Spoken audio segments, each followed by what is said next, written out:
Alright guys, let's go ahead and get started. Thanks for joining me again.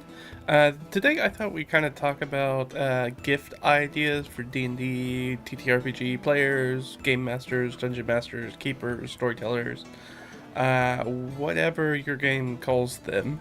And I thought we'd just talk about it a little bit because at the time of recording, basically we are in the US, have passed through the fires of Halloween and immediately bombarded with basically sales until at this point probably 2 weeks after Thanksgiving. So a good month and a half of just non-stop just sales, buy. It's that time of year here in the US and the lead up to our festive holidays and gift giving season.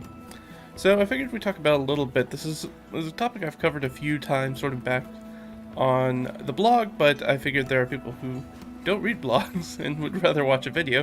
So I figured just kind of bring that over. We could talk a little bit about some gift ideas. This is good for, people who are in the hobby or people who are around people who are in the hobby. So if you have friends, siblings, parents, children, etc., people in your family, cousins who are getting into the game or been playing for a little while, or this is the thing that you know that they like to do, this is the hobby you know about, there's going to be some stuff in here probably for you as well. Of course, if you guys have any questions, just drop them down below and I will address them. But let's go ahead and jump into it. So I figured the easiest place to start for pretty much everybody is online tools. So any of our friends who are sort of like online trolls, and it really kind of comes down to three basic things. And this is pretty, if they do anything on the internet, especially anything that's sort of collaborative with friends or anything, whether it's just friends getting together on Discord playing games or things like that, all of this can be super useful. Or if they're playing all their D&D or whatever rule system online, then this should be helpful for you. First one is a nice webcam. I have a Logitech. Certainly, if this channel ever makes large amounts of money, I'll upgrade to a digital SLR. But right now, I'm just using a webcam because it's nice and simple, and it doesn't cost me a few $100s to kind of get things off the ground. Hey, how are you doing? Nice to see you. We're talking about gifts and gift giving for the D&D and TTRPG people in our lives, or to give to people so they can give these gifts to us.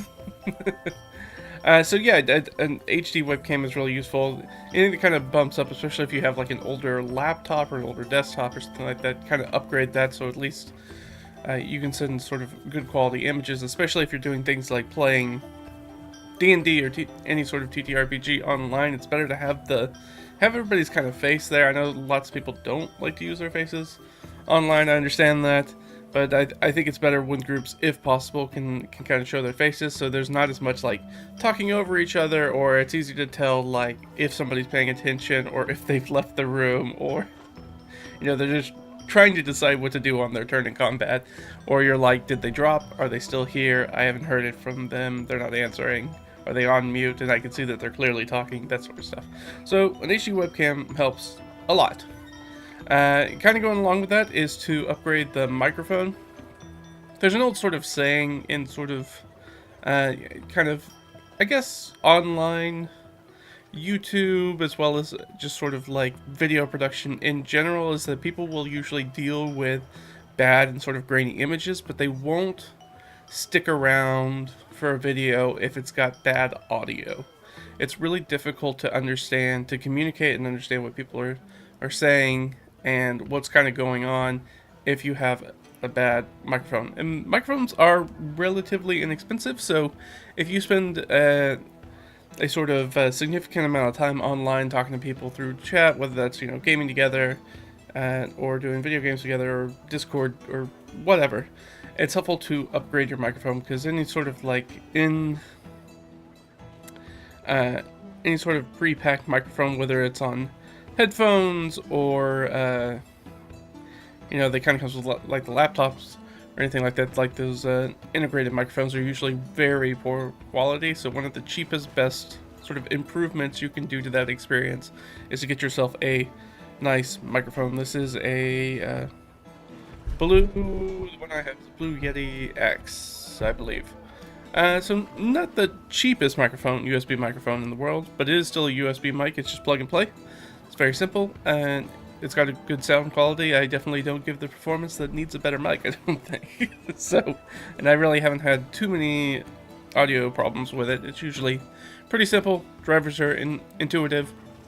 Sets up like a dream. The only thing that you might want to consider with it, it's a big piece, so it kind of comes with a stand, but you might also want something like this little guy, a little gimbal, a little arm for your microphone if you want to move it around and get it in and out of your space and not have it sort of cluttering up the desk space for like keyboards or whatever you've got in front of you, rolling dice, etc. So if you can elevate it, it's nice, but these things come cheap, they come expensive. With gimbals, with these sort of very highly tuned mechanical things, it really is kind of what you get what you pay for. This is, however, not an expensive one. This is a very cheap one, and broke very quickly on me, and I really need to replace it. I just haven't done that. So, you know, at some point I will. But not right now. It's not a major concern, because I can get it to work pretty well, and I don't have to do a lot of weird readjustments of it, so it's not too bad. It just kind of stays in its spot, so it's okay for now. But eventually I'll replace it.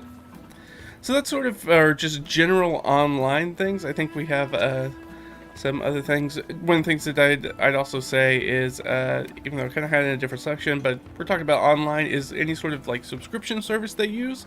So that could be, I mean, there's so many of them now.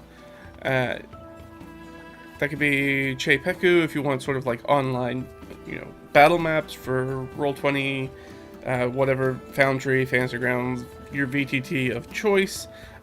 Same thing, any of those VTTs also have usually an annual subscription with it that you can buy for somebody as sort of a gift, and that's always really nice, especially if they use a lot or they really want to try out some of the premium tools, but they haven't sort of like pulled the trigger on it. Then that's definitely a nice little gift for them to be like, hey, here's a year to sort of like try it out, see if you like it, want to keep it, or not. It's sort of like an extended like 1 year trial, essentially, is what you're giving them, which is nice. In addition to that, Discord, Nitro sort of stuff, anything that they do, if you have somebody who does Discord, D&D Beyond, obviously, which is what, like $55 a year right now, I think, at the time. I think that's what we were saying yesterday. The annual subscription. Of course, then you have to buy books on top of that, or have some friends that have books that you can mooch off of. So I mean that is a sort of monthly subscription, and it handles all the character generation stuff. So if you have a friend or a loved one or yourself, give a little gift to yourself.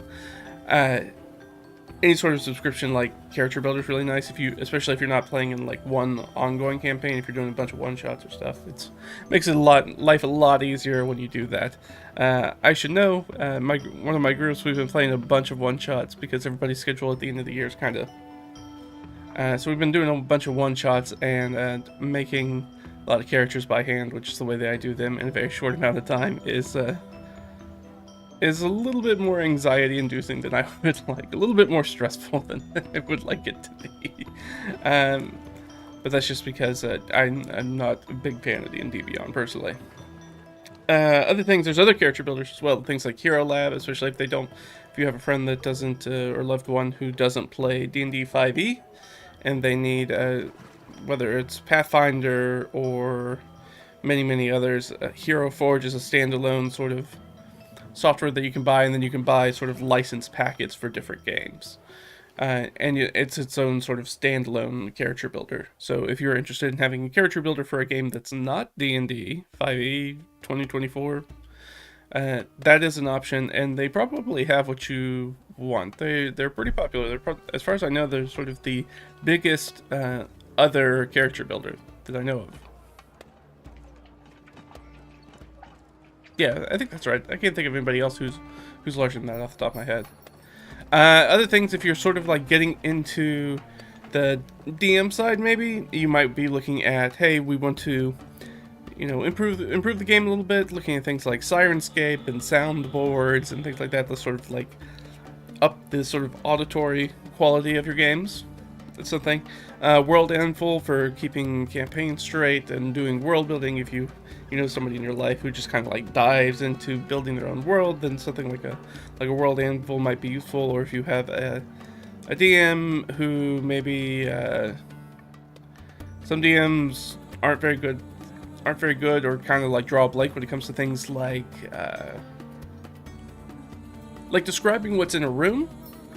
Or the sort of things what we call in the module would call like flavor text or like read aloud text or things of that nature. If you're the sort of person who kind of struggles with that, there's other services like Describe that has just like a vault of read aloud text that you can grab, and somebody asks you, hey, what does this underground crypt look for? And you're like, underground crypt. Here we go. This underground crypt looks like this, and you could probably do that at the table, but it's probably better to do it during the prepping part of it. You're like, I don't know what this underground crypt should be like. It's got skeletons in it, I think. Then you can grab something like Describe and be like, hey, give me some sort of description for this room. And sort of dovetailing into that is signing up for sort of the subscription model of something like ChatGPT. I know that I have some friends who have been dungeon mastering, and they've been getting a lot of use out of ChatGPT as dungeon master. They like to use it for a lot of, I need an inscription on something, or I need a verbiage for a letter that they receive, and like I kind of draw on a blank, or I'm doing it at the table, or I need some sort of riddle or a puzzle or something like that, and it could be a really useful tool for a lot of dungeon masters like that. I've been thinking about maybe doing a little video about ChatGPT and using it, and maybe trying to prep like an adventure with it, maybe a one-shot or something with it, and see what it comes up with, what I like, what I don't like, and where to take it from there. So if you're interested in that, let me know if that's something you'd like to see. I've been kind of toying around with it, especially since sort of the thumbs up I've gotten from some other Dungeon Master, Game Master friends that they've used it and have felt it's better. I'm probably not going to use it at the table just because I tried not to run with a lot of digital tools, and that's just my style. But I would be interested in using it maybe a little bit more for like prep or something like that, just to make things a little faster. Not for like, usually I don't have a lack of ideas, but sometimes it can be used faster than me trying to come up with it off the dome. I take a little time to cook usually. I'll get there, but it's not usually the fastest to get there. So it could be helpful to have something like a ChatGPT that at least give me like a jumping off point, so I'm not having to make it from carte blanche, sort of like each time from a fresh page. Let's see. So that was subscription stuff, which I kind of tossed in together. So I think the next probably biggest, or probably the go-to area, I think, for most gift givers are probably dice. We are tabletop role-playing gamers, and 99% of us love dice. I happen to be in the 1% where I don't really... I own plenty of dice, but I'm not dice addicted, which is weird. I know. I was more mini addicted than I was ever dice addicted. But yeah, I mean, it's an easy go-to. It doesn't cost a lot of money. Nobody's ever unhappy by getting another set of dice. No, it's not 100. It is not 100% of all of us. I am the outlier. I understand that I'm the weird one in the room, that I have like 2 sets of dice, and those are the only dice that I use when I'm a player, when I'm a DM. They're just the dice I use. So it's not 100% of us, but I am the one weirdo in the room. I'm the one doctor who does not recommend the toothbrush. I'm the 1 out of 10. The one dentist, sorry. The one dentist who doesn't... who was like, no, I don't think this is a good toothbrush. I don't recommend it.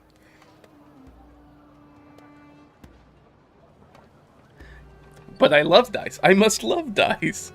I do love dice. I love what dice represent. And dice are fine. They don't speak to me like they do to other people.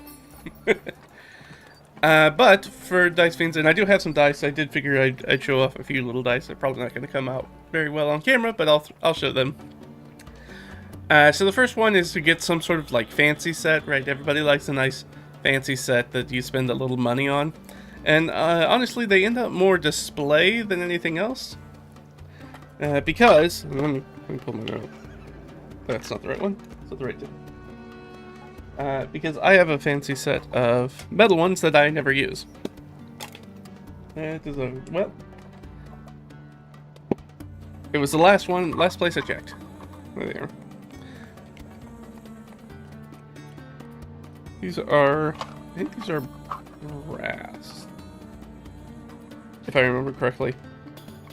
They're really nice. They actually have like blood fleck painting on them. They're very nice dice. They feel good in the hand. They roll well, and the numbers are easy to read on it for the most part.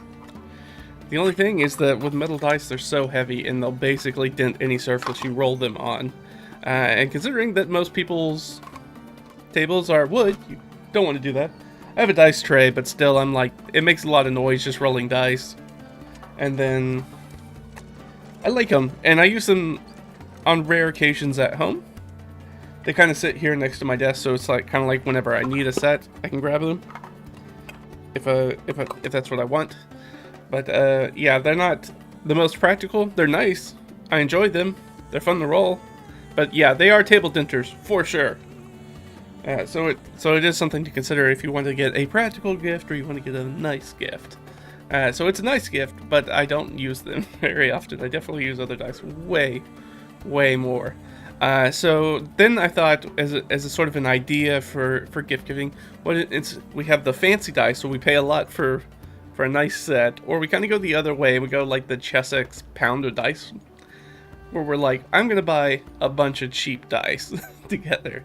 And I've done this with a group before because they usually tell you how many full sets you're gonna get in something like a Chessex pound of dice, or at least they used to.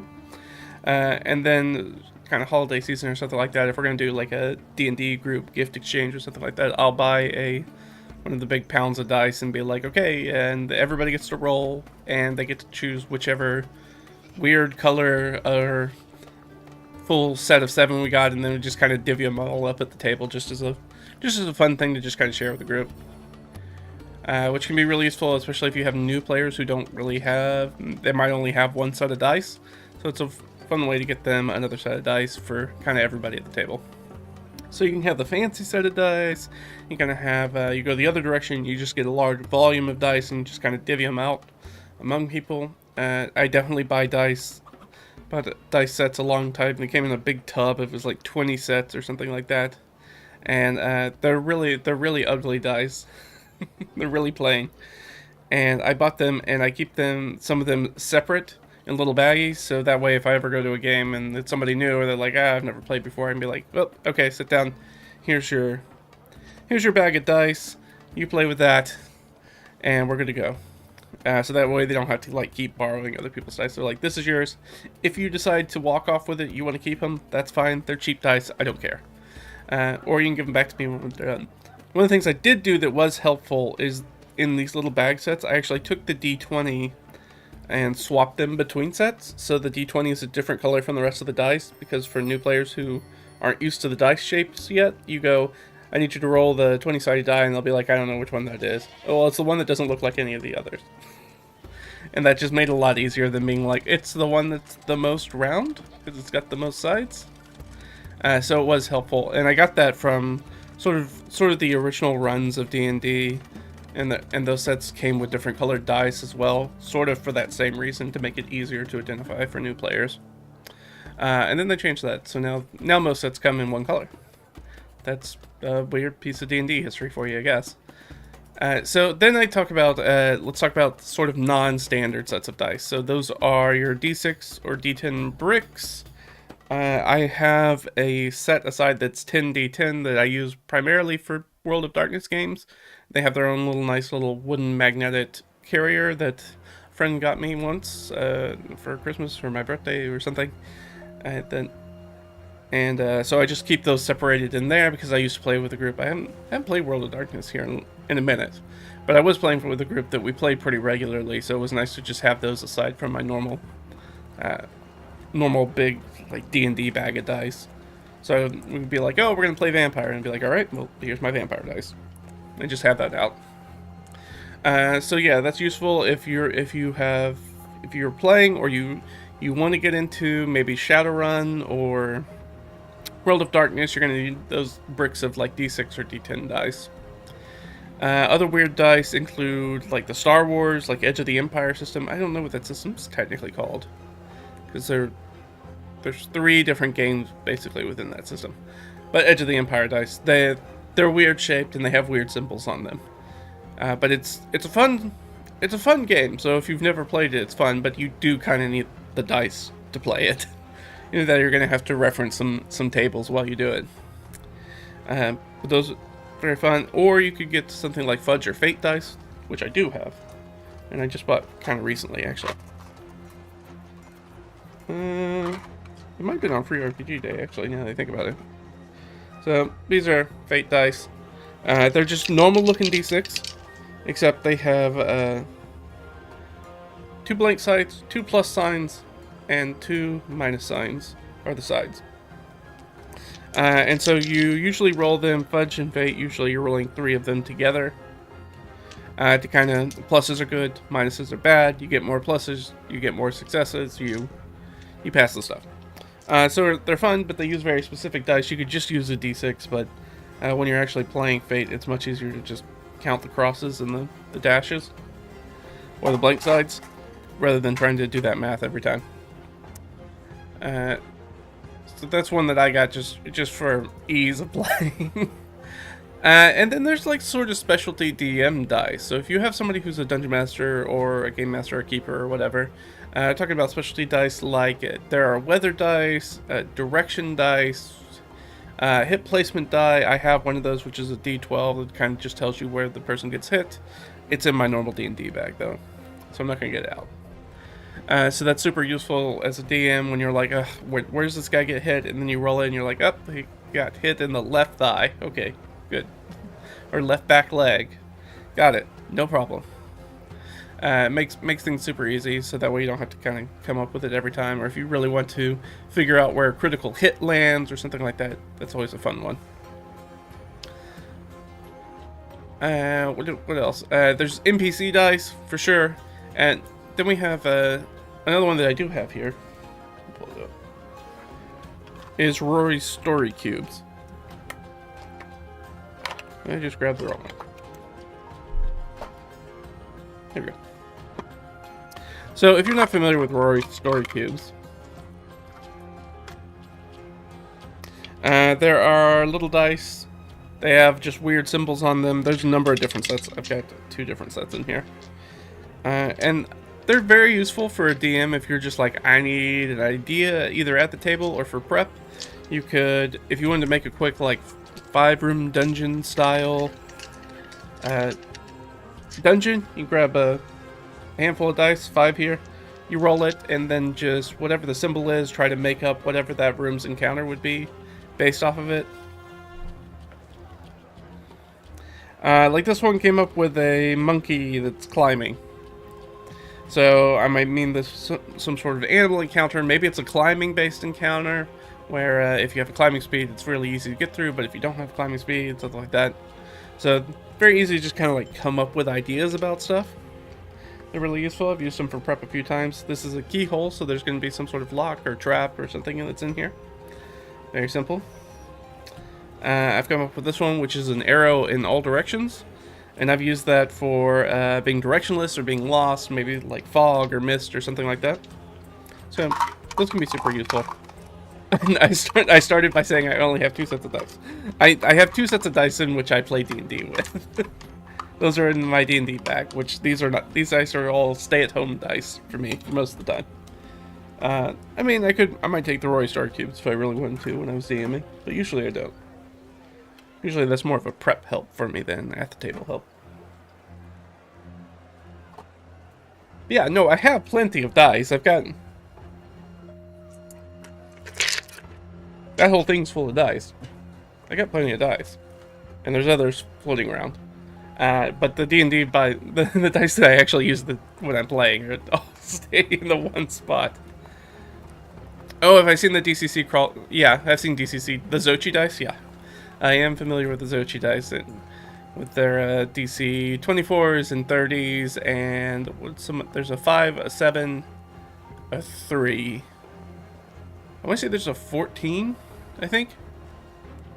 Something like that. But yes, I am familiar with Xochi dice. You know a dice goblin when you see one. Look, I'm not out there buying new dice, for the most part. Those fudge dice are the first dice I bought in probably a year and a half. And they're for a very specific game. But, I mean, I understand. The more I fight saying it, if you want to call me a dice goblin, I don't have any problem with it. I wish I liked dice as much as other people do. I just don't. In addition to dice containers are really nice. Bags, boxes, vaults, dice trays, dice towers. I had a friend that I bought him a dice tower one Christmas when we were doing our gift exchange, because I was like, I have a friend, he cannot keep his rolls on the table to save his life. And I'm like, here is a dice tower. Your dice go in here now. Stop throwing them across the room, please. Because every time it's your turn, we have to find out where the dice went, and then you have to roll it like 3 times. The only thing that I'll say about things that are like dice bags or boxes or vaults or something, you just want to make sure that whoever you're buying that gift for, that they don't already have one they love. Which is sort of the issue I had when I said that my friend had given me the nice D10 vault. It's a vault for like a normal set of dice, but I was like, I have a bag that I actually really like. It is important to me, and I want to keep that bag. So I was like, all right, but I'll put my World of Darkness dice in here. And so it's nice, but you know, if you're wanting to buy them something like a specifically D&D set, and they already have a dice bag that maybe they love and they use for D&D, then it may end up being a not super practical gift. But they could be like me, and they'll just find out a way to do it. Maybe they'll put their nice heavy metal D20 set that they never get to use because it would wreck somebody's table. They could put their nice set in the nice thing and maybe display it. That's always nice. Something like that. So dice trays are always good. It's a good one. I have a nice little fold-down magnetic one. I really enjoy it. Definitely, probably one of the best purchases I've probably made, because for a long time I didn't have one. And I really enjoy it. It's nice and it keeps everything contained, which is nice. Yeah, so pretty much the big warning is like, make sure you're not replacing something that somebody already loves and they don't want replaced, or else you might get upset that they're not using your gift, and they're going to be make them feel bad because they have a gift that they don't know what to do with. And so let's move on from. We've done some online stuff. We kind of talked about some dice, which is the big one. I know, get that out of the way. Everybody loves dice. We're moving on from that. You're the real dice goblins, not me. Not me. I'm not in denial. You're in denial. That's a river in Egypt. So let's move on to sort of like in-person gift ideas. The first one is going to sound really silly, but a nice pens or pencils.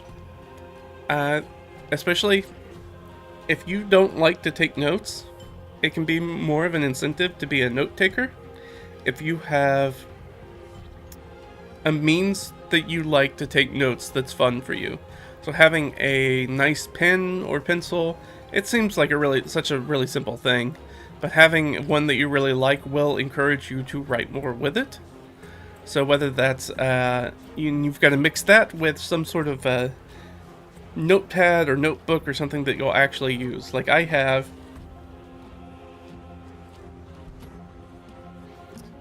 I don't want to show that one. That one doesn't have anything in it yet. I have this nice leather one with a little magnetic tab on it. And it is about, I don't know, maybe an 1/8 full. And I've had this easily over a decade. But it's got a nice leather cover on it, and it's got really nice paper in it, and it's really hard for me to use because I feel like I have to put something important in there. And I realized that about myself, and it's super helpful to be like, okay, I need to use like you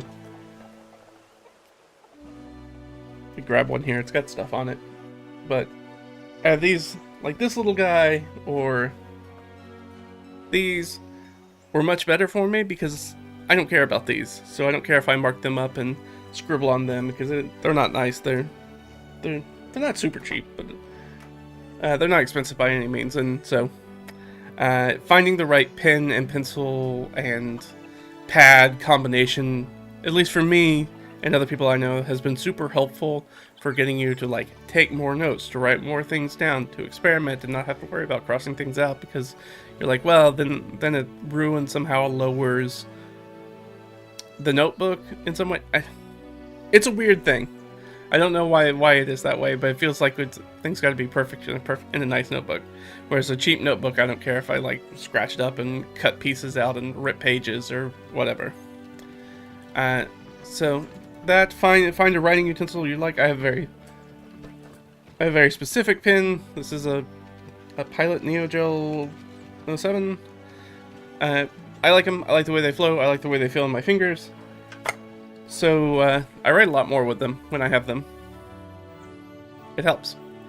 Another thing is to get like a cool pencil bag. I'm not going to pull it out, but I have like a leatherette like tool wrap sort of thing that I keep in my gaming bag, and it has a slot for, you know, pencils and pens and dry and wet erase markers kind of stuff. And I roll it up, and it's got a little tie thing, so it's sort of like a thematic kind of thing, because it's got the leatherette, so it kind of feels like an adventuring tool wrap kind of thing. Those are fun. Or if they have a specific character they like or something like that, or, you know, maybe it's just their, you know, Pokemon pencil bag from elementary school that they've just never replaced, and you're like, maybe it's time for an upgrade. We're just gonna get you a little upgrade because that thing's ratty and falling apart and has a number of questionable stains on it that we needed to replace it. We talked about the journal. So another thing that I always talk about that I've always found really useful, if you have somebody who plays in the paper realm like I do, and I've had other people who have seen me play this way, and even I got this from somebody else. It's not like I came up with it. I used to have a DM that used it, and it was really super useful. Is a storage clipboard. And I mean, I guess I'll pull mine out. I've shown it on some other videos before, but I'll pull it out because the game bag's right here.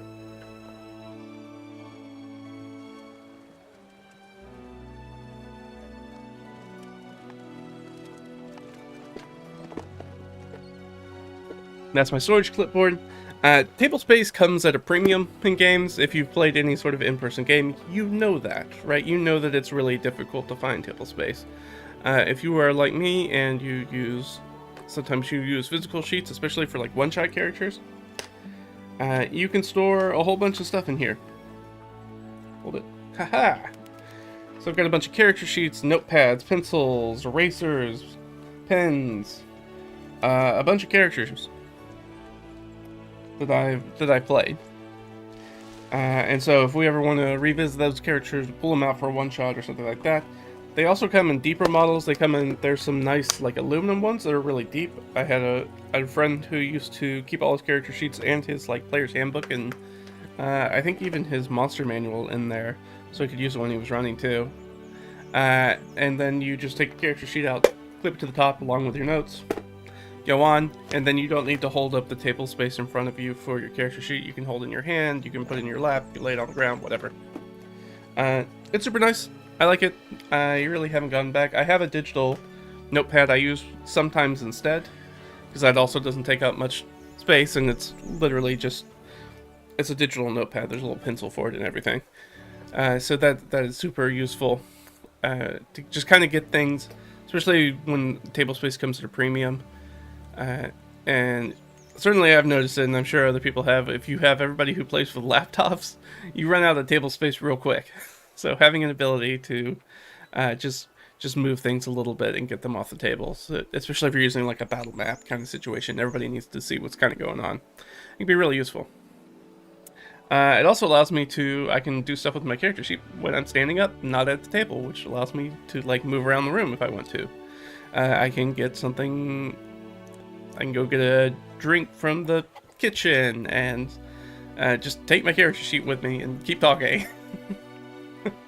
That's very specific.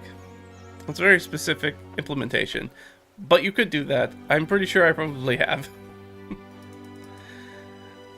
And then, of course, there's the equitable sort of like DM screen if you use the Dungeon Master screen. I like a higher quality one. There's a nice sort of like $50 faux leather one. I think I may have a picture of it.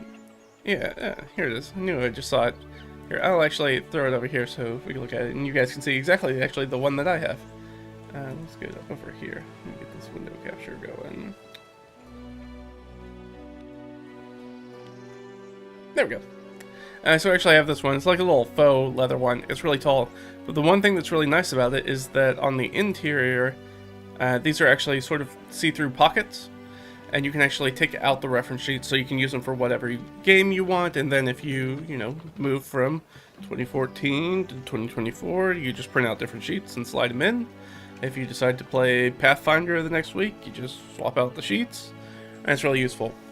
Of course, you need sheets to swap it out with, but it's pretty easy to find sort of like a quick reference for any system that you want to grab, as well as if they have any sort of like starter kit.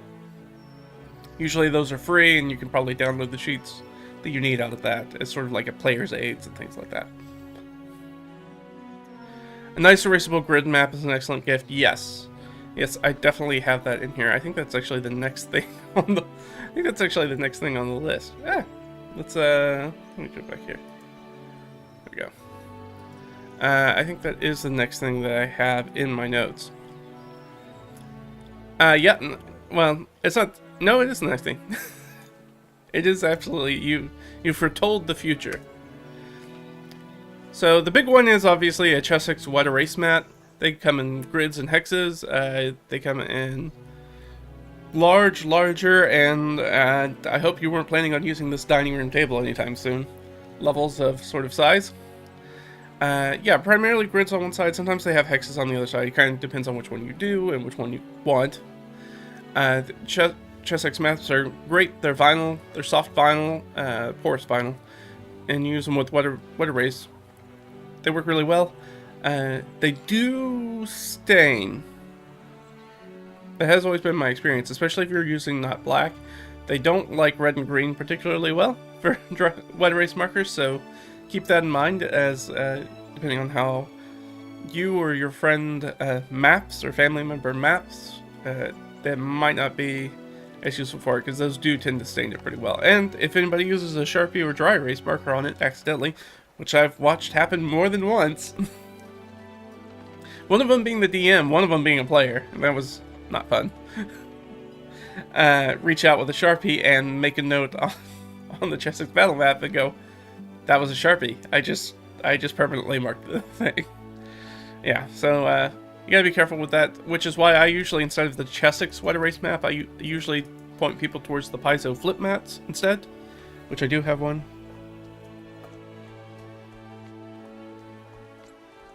Right here.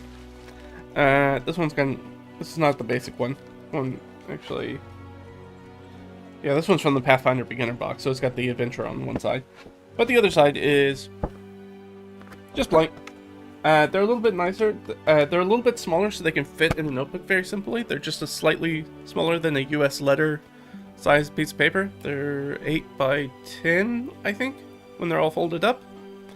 The only thing that is that people don't, I think, like about them, other than they feel like it's a laminated product. It feels like laminated, so they do kind of feel cheap, but they're actually pretty rugged. I've never had one rip on me, and I've been using them for a long time. But they do, because they fold up, they do kind of crease a little bit, as you can see. So it is something you kind of want to like lay out a little bit beforehand and kind of flatten out, if you can, before the game. And then as you use them more and more, they fold, those bends are less crisp and they fold down much easier.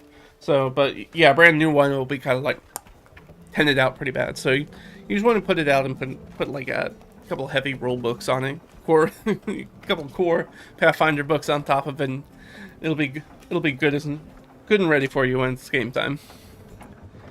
So there's that, and then if you've got the money, Dwarven Forge is real nice. If you're using sort of like an in-person like 3D model, Dwarven Forge is very nice. It's very expensive, but it is basically indestructible once you get it. I do have some Dwarven Forge. No, I never use it.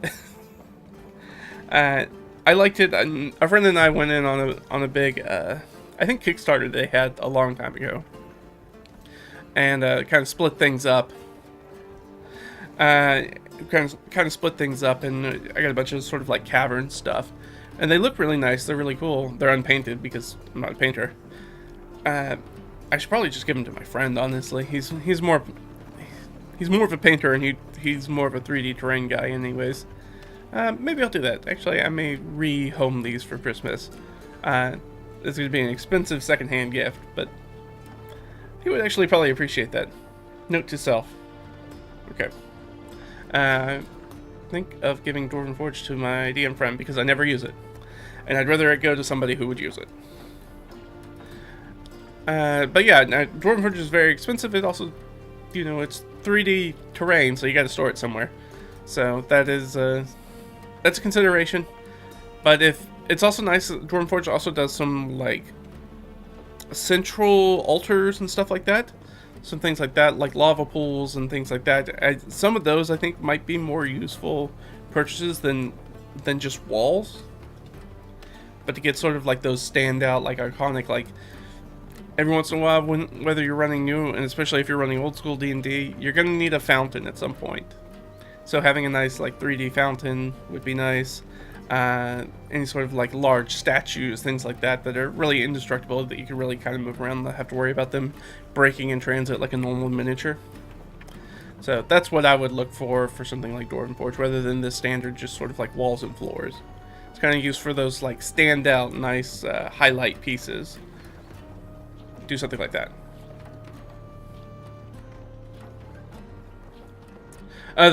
Yeah, if you want to give them books with grid maps, that'd be great. I don't know. What's your budget? Can I get on that list? You buy me things? Huh? But yeah, no, books with the grid maps are good together. Like I said, this one, the map I was just holding up, this one's literally from the Pathfinder beginner box. So, I mean, it was honestly the way I got this is because I bought the Pathfinder beginner box primarily because I knew there was this flip mat in there. That's why I did it, because it was down for cheap. It was like 20 bucks or something like that. It was like on clearance. So I bought it and I was like, well, I'd spend 20 bucks to buy a flip mat anyways. So they're relatively inexpensive. It's like just ordering one is 20 bucks. I could get that plus the set of dice that's in there, plus the pawn tokens, which I use a lot more of now. Which is actually the next thing I want to talk about, is talking about miniatures. I think it's easier to get something like Reaper Bones that you can buy in like one of their big Kickstarters whenever they do that for a new run. That's always a great way to get a lot of miniatures on relatively cheap, especially here in the US. There's also the flat pat figures. I was just talking about the pawns from Pathfinder.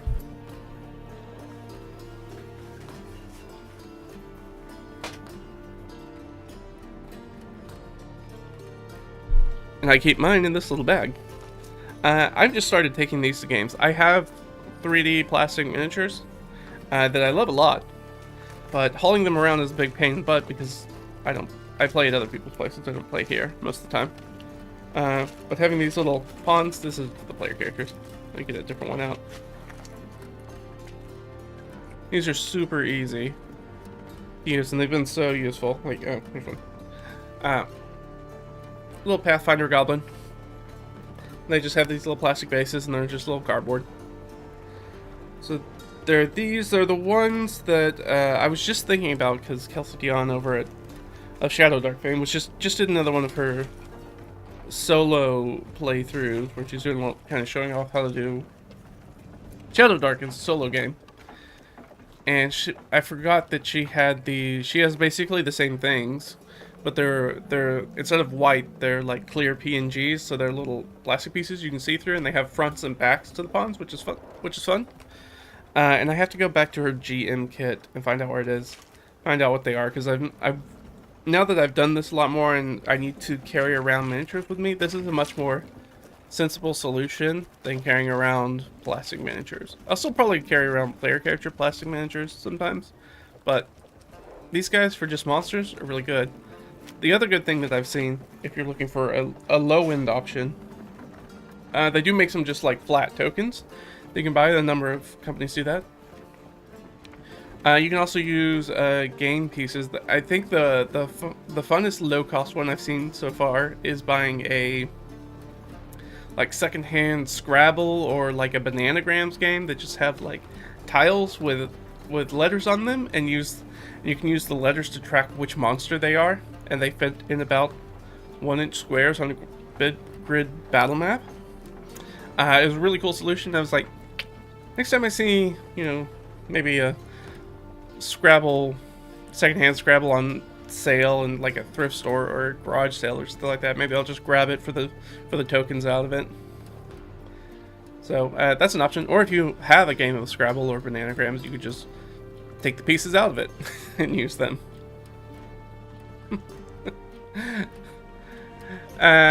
Oh no, I was just kidding. I don't need a custom made set of my own dice. I'm not a dice fiend, remember? I don't need that. I don't need that.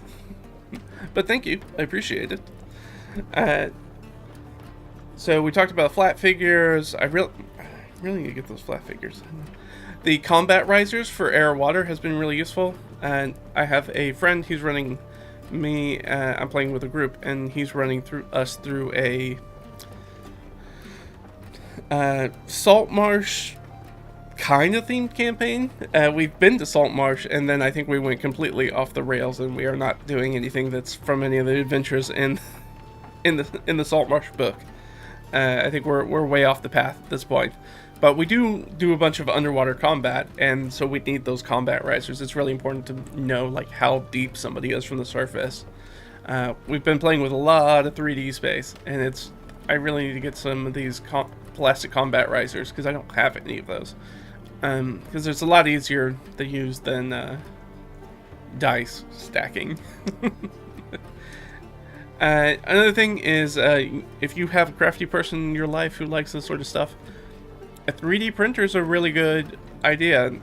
Some of the resin ones are relatively inexpensive now. They're not nearly as expensive as they used to be. And so if you're looking for something that could be a fun thing for somebody who loves to have miniatures, especially if they love sort of like the painting side of miniatures, a 3D printer is really nice. They can get, and it's really cheap to get sort of the files for them to get for like miniatures, to get objects, terrain pieces, those sorts of things. It can do all of those sorts of things. So that's a really sort of like cool one to kind of take in and do that stuff. So, you know, if you have somebody who's crafty in your life, you know, a 3D printer, either that or just like a big blocks of foam core, they might like that too if they do more of the terrain side of kind of stuff, the crafty aspect. The Loke Books of Battle Maps. This is actually something I have given out to a friend. Oh, I did want to show this off before I move too far away from it. This is something that's actually on sort of my personal wish list right now. Every time I check them, they're sold out of stock though, so I'll get them eventually. There's a print-on-demand one version of it, but it's not really exactly kind of what I'm looking for. I'm not sure I trust print-on-demand cards because these are playing cards that are dungeon morphs and random tables. So I know I've talked about it on the channel before, but I also like to play and run Savage Worlds, and Savage Worlds kind of spawned out of a retool of the Deadlands RPG, which is Weird West kind of themed RPG, tabletop RPG. And so Savage Worlds kept that one piece of it, which was the standard deck of card based initiative 52 card, well 54 because you leave the jokers in, playing card set for initiative. And so this would be a useful like double dip for me, because I kind of need to carry a deck of cards anyways if I want to play Savage Worlds. But it also allows you to make these sort of geomorph dungeons on them, which are a lot of fun. And they've got some random rolls on them, so if you just need to know a random d20 roll, or you want to do it maybe kind of sneakily without rolling dice behind the screen and, you know, drawing a bunch of attention to yourself, you can just kind of draw a card out of the deck, look at it, burn the card, and move on from there. So these have been on my list for a while, but that I feel like every time I look at them, they're sold out. But I do want to check them out more. It's from Inked Adventures. I'll get them one of these days. But I was gonna say, what was I gonna say? Yeah, I was gonna take us somewhere. What were we gonna look at? Oh, the Loke battle maps. Yes. Battle maps. Hold on. No. Here we go. All right, let's get I don't think this is the one I got in. I'm trying to figure out here. Let me move it over so you can see what I'm seeing. So me just looking at something you guys can't see.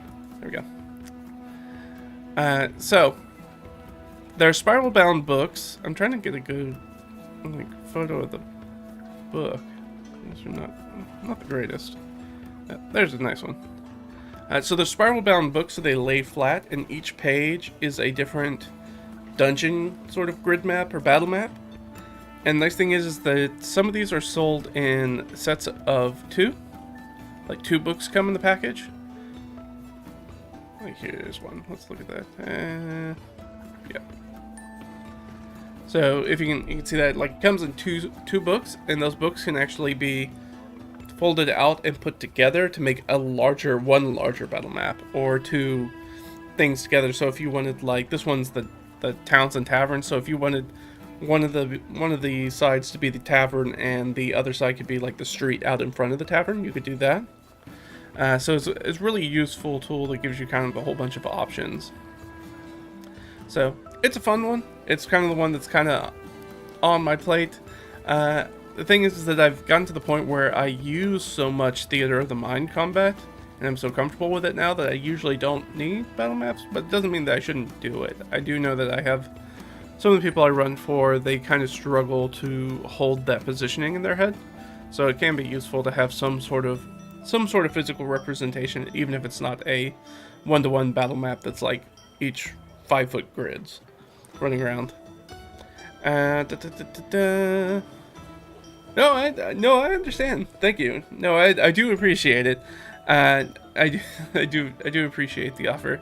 I don't think I'm at that point yet, but eventually, yeah. I mean, that's something that I was going to do. If I was going to do a dice set with my own logo on it, that'd probably be something that I'd use for promos or a sponsorship deal with somebody or something like that, rather than a gift for myself. But thank you.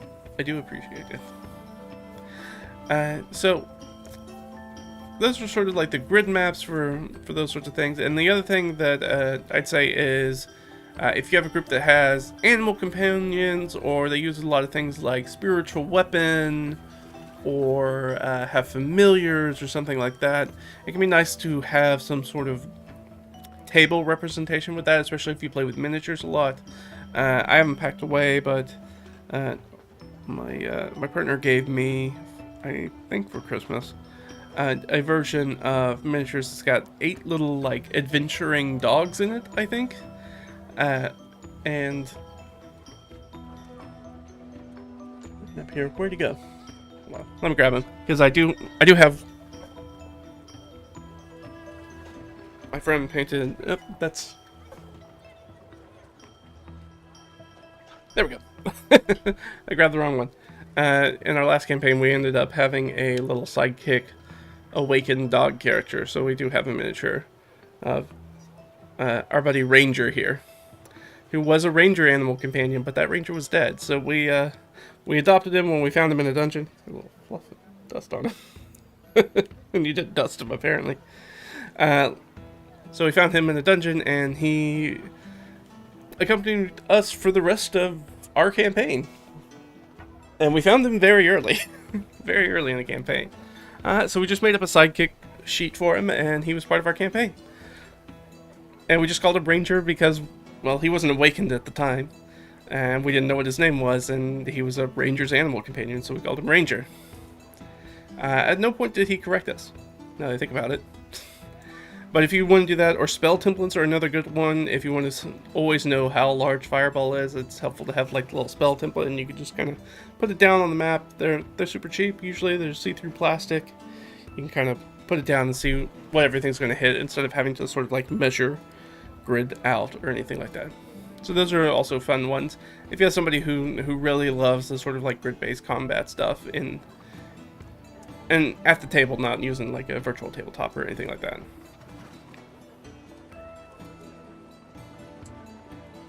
And it looks like it's time for me to get some more coffee.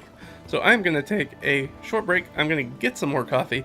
We're going to jump back in, and the next one that we're going to talk about, we're going to talk a little bit more about crafting. We just touched on it briefly about buying foam core or 3D printer. Then talk on it a little bit more, and then we'll move on from there. So I'm just going to go refill this up, and I'll be back in just a minute. All right, guys, hold on.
Alright, let's jump back in. Woo.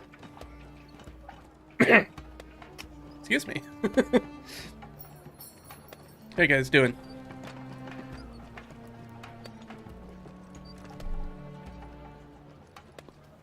So let's talk about crafting.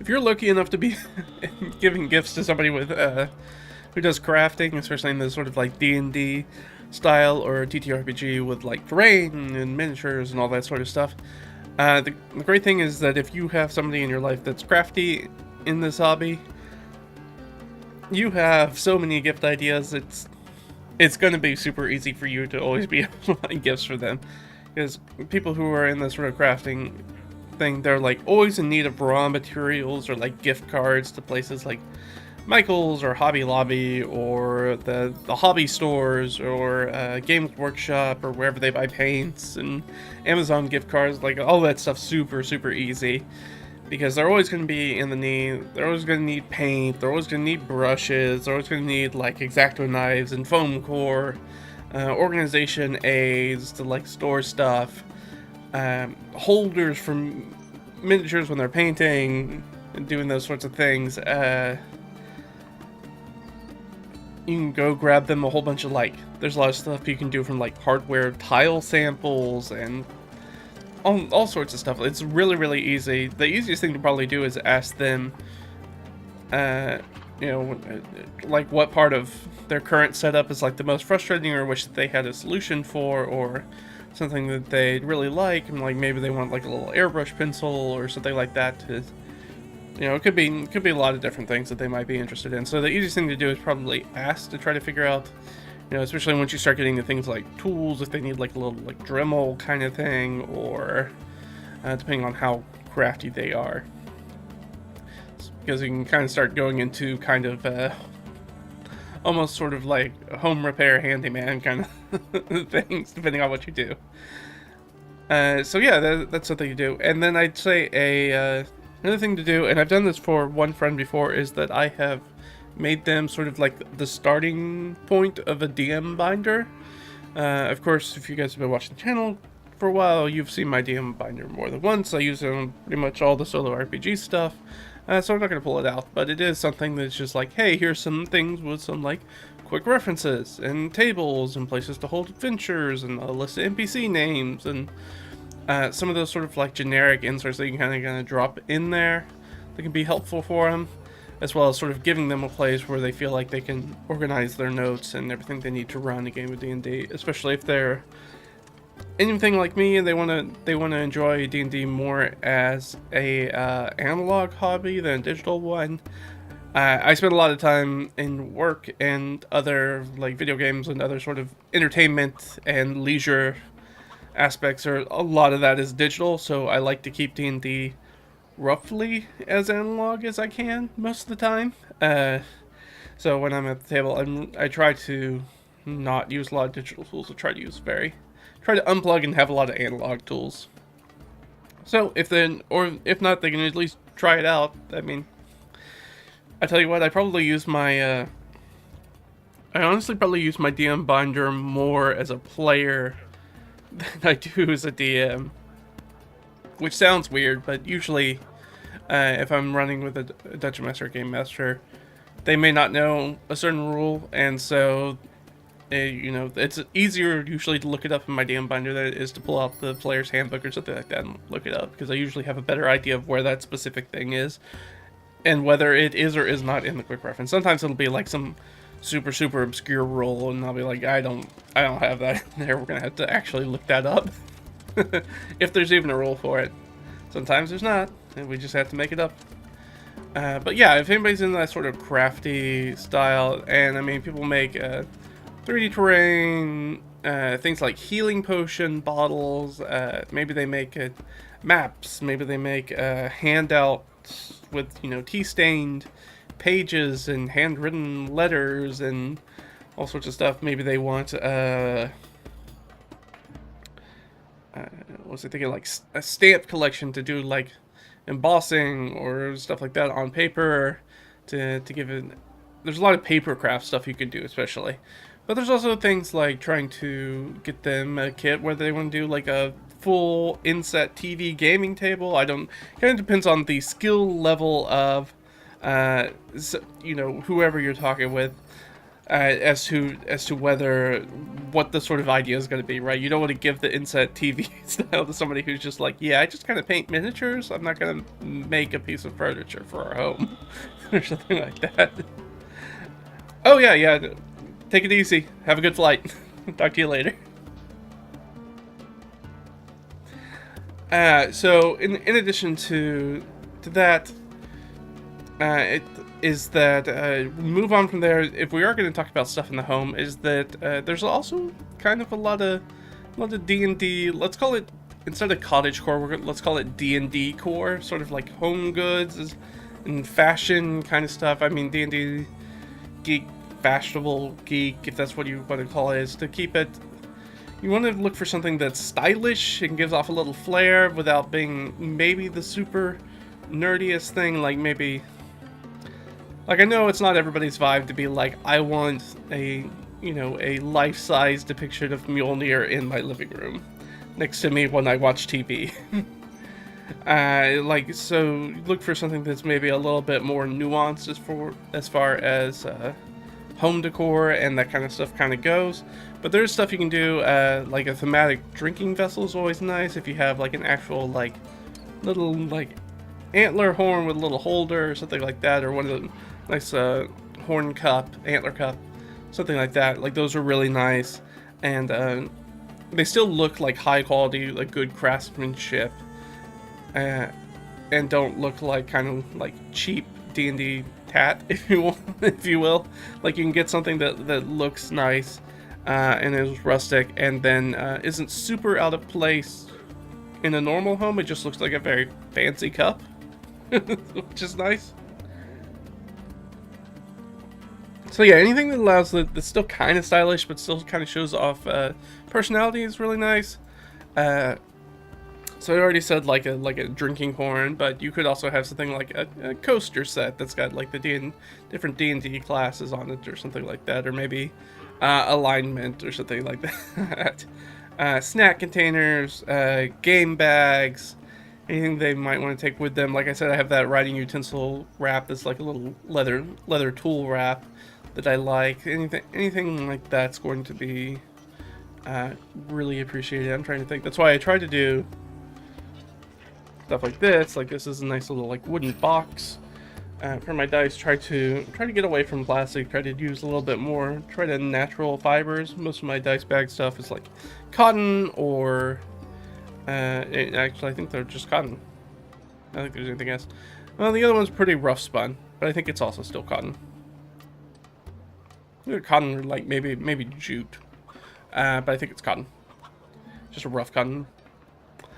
But yeah, trying to get things that are a little bit nicer, a little bit fancier, a nice sort of like printed map or something like that. That's not like maybe super obviously like Lord of the Rings or something like that. That isn't super clear that it's like, hey, this is a super nerdy thing. It just kind of maybe looks like a more like antique map kind of thing. Like obviously you could get sort of the Game of Thrones maps and put them on the wall and be like, is that Ireland? It might be Ireland if people didn't know, if they're not paying too much attention. But you could also do other sorts of stuff like hats, shirts, pins, any other sort of wearable that lets people know when they're sort of in RPG mode. I know that is something that has been helpful. I don't think I've used anything like that off the top of my head.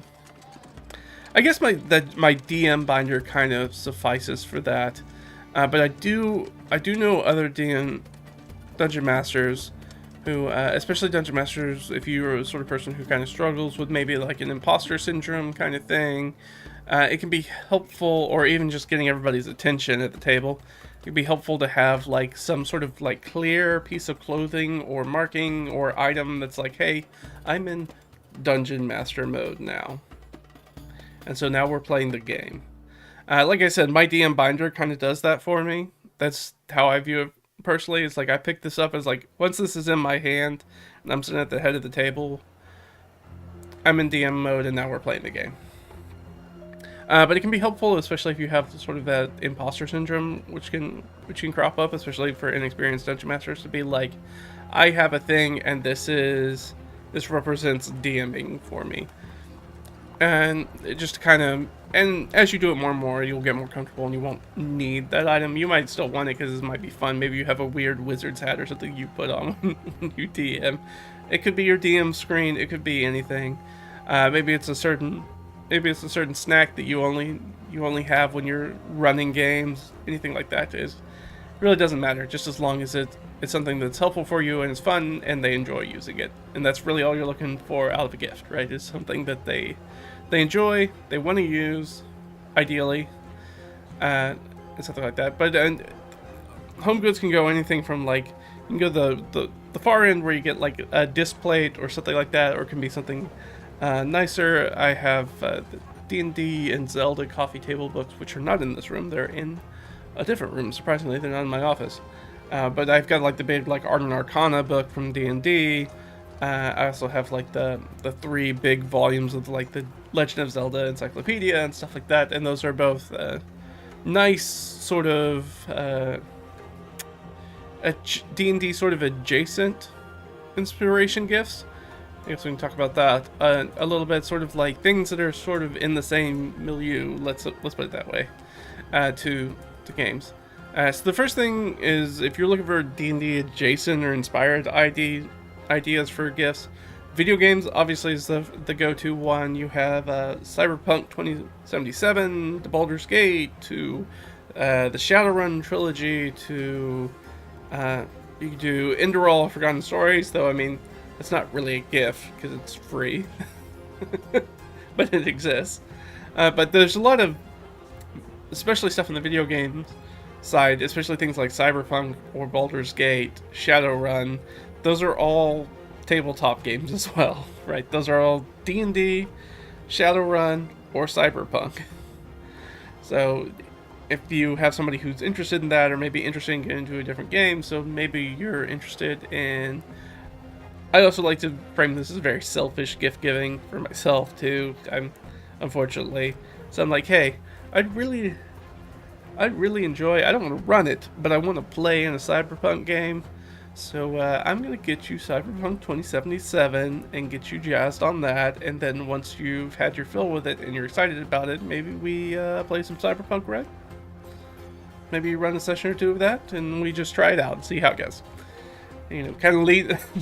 That's maybe a little leading as a gift, but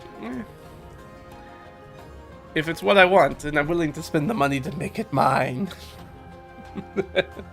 Other things, comics, manga, visual novels. You could have Rat Queens, Gwyn Saga, Conan the Barbarian, all that stuff sort of like... There are in fact D&D comic books as well. But all those sort of fit in that sort of same area. So usually if you want to go into, if you're looking for like a comic book recommendation, you might go into a comic shop and be like, hey, I have such and such person in my life. They really like D&D. I want to get them. Do you guys have anything that's sort of like Dungeons and Dragons adjacent that you think might be something they'd like? And usually they'll give you a pretty good recommendation. So that's definitely something to try out. In addition to sort of comics and visual novels, that sort of stuff, there's board and card games, Betrayal at House on the Hill, or Betrayer at Baldur's Gate, Gloomhaven, Lords of Waterdeep, Munchkin, Flux. Most of these sort of games are pretty D&D adjacent. And sometimes it's just nice to have like a card game or a board game that you can bring with you to your D&D games that everybody can just kind of jump into and play real quick when you're inevitably waiting for that last player of the party of the group to kind of show up, because you know they're going to be 15 to 20 minutes late, because they're always 15 to 20 minutes late. So you guys have a game to play while you're waiting, and then you can pack it up very easily when they get there. So yeah, there's a lot of stuff that's sort of in that area, right? Some of the ones I listed, like Lords of Waterdeep and Betrayal at Baldur's Gate, are D&D licensed games. So if you like the Forgotten Realms, they got you covered. And only if you like the Forgotten Realms. There's also a lot of sort of like dungeon crawler kind of tabletop card and board games. I played a number of those. From everything from what's the old one? Talisman. Talisman is sort of like the OG, as far as I know. I'm sure there's others, or the fighting fantasy books, things like that. There are a lot of sort of solo dungeon crawler stuff you can kind of do as well. Let's see, other D&D adjacent inspirations. I say like weird. If you have somebody in your book that's a reader, I'd say some of the weird non-Tolkien-esque fantasy books from like the 70s or I guess really the 60s to 80s. So when I'm talking about weird stuff like Michael Moorcock, Hideyuki Kikuchi, Jack Vance, anything that's from like the Weird Tales anthologies, Fritz Lieber, Roger Zelazny.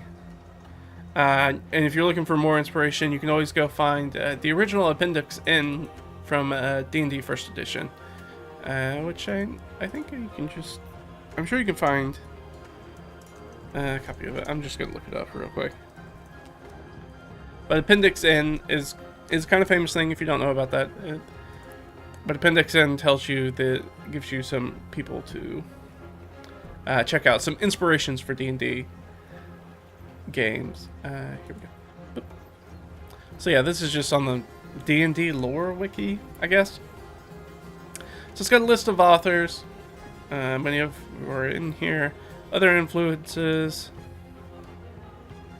Guy cites rambling fantasy tales told by his father, comic books, movies, fairy tales, historic reference books on mythology, medieval bestiaries,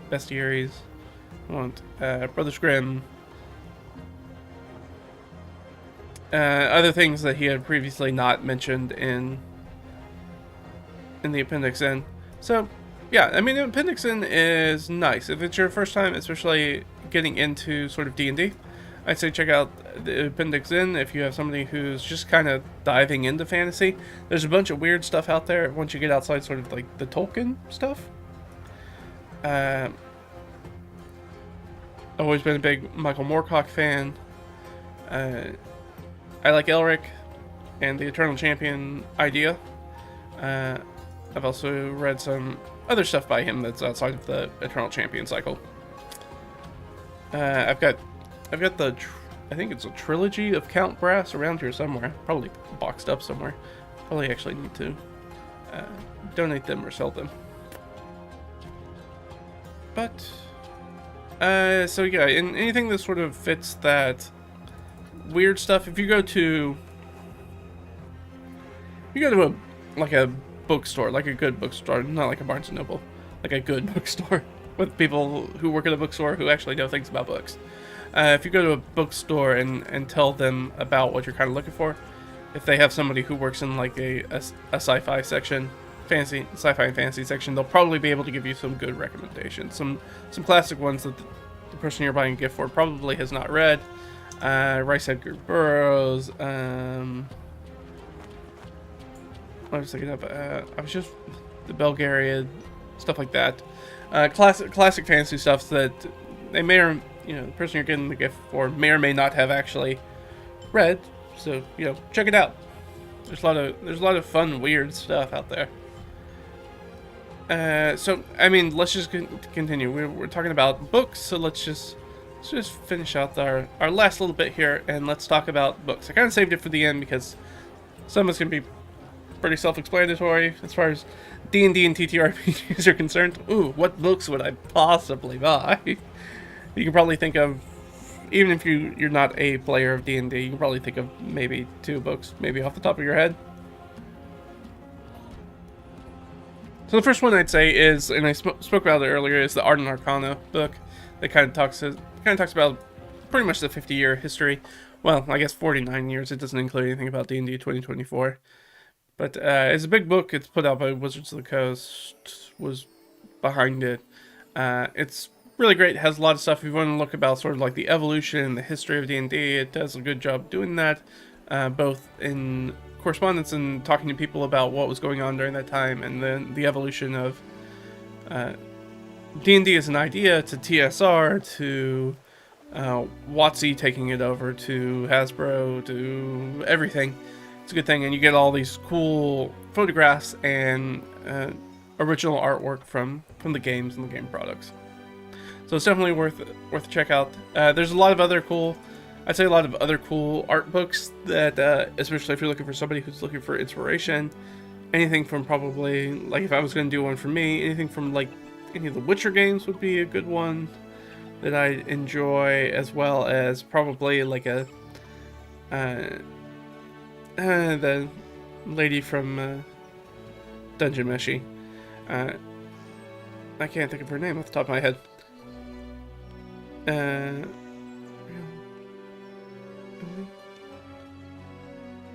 not gonna stop trying to remember her name off the top of my head. Anyways, anything that she has, as far as I don't know if she has sort of like a art notebook or anything like that that's been published, but I definitely pick up some of that just because I really like the way that she does her character design. That gives me kind of more thought about like the potential for characters and the potential for NPCs in my world of people of different body types and different species and what they look like and how they interact and the clothes they wear and things like that, because I think she does an extremely good job of sort of breathing life into that world by the way that things the way the characters are and the way the world is. So I'd definitely be down for an art book from her.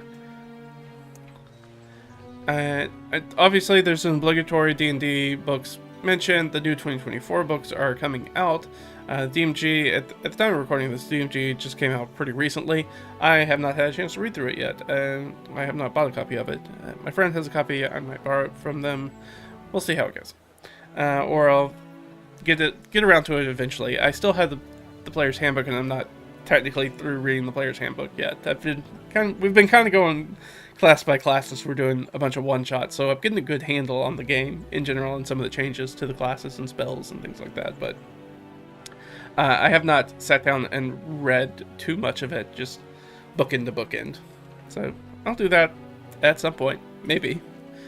I feel like I know most of the system already, which kind of, I feel like, de-incentivizes me to read probably 80% of what I already know over again, to find those little nuggets of things that have been changed that can kind of fly under the radar. So yeah, obligatory D&D books. I'd also mention, I'm pointing at them because they're on my bookshelf, I'm not going to get up and get them.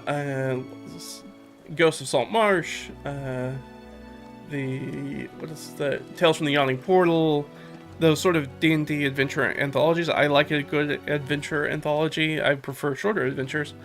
So I'd rather have something like 4th edition's Dungeon Delve, which I actually need a physical copy of. I only have a digital copy of it. I want a physical copy of it, which literally just has a dungeon, like a simple one-shot dungeon from level 1 all the way up to level 20.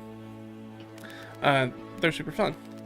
You should check out that product even if you don't run 4E, as for a way to quickly, as good sort of template for how to make a quick adventure, like one-shot adventure for different levels of power, because power gets wild in 4E, because the levels go up to 30 then, instead of just 20. So things get pretty wild in that game. Other things I'd recommend, Extreme Dungeon Mastery, which is by Hickman, right? I'll actually bring this up. Yeah, the old XDM book. That's the copy I have, so that's the copy I'll use. Good. So you guys can see it. Yeah, it's Hickman's, Tracy and Curtis Hickman's XDM. It's a system neutral, just kind of treatise on how to be a dungeon master. It's got a bunch of cool ideas in it. You take what you want, leave the rest. But especially if you're getting newer into the hobby, this might be a good place to sort of like drop off and jump in and kind of take a look at it. It is Hickman, so it is a little bit more focused on the narrative kind of style. So keep that in mind. And it's kind of up to you whether you enjoy that or not. I enjoy it because I don't 100% by any means follow what's put out in that book, but I do like I appreciate its approach.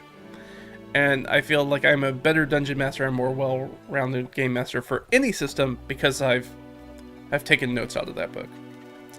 Especially because it's completely system neutral, so it's a really great one.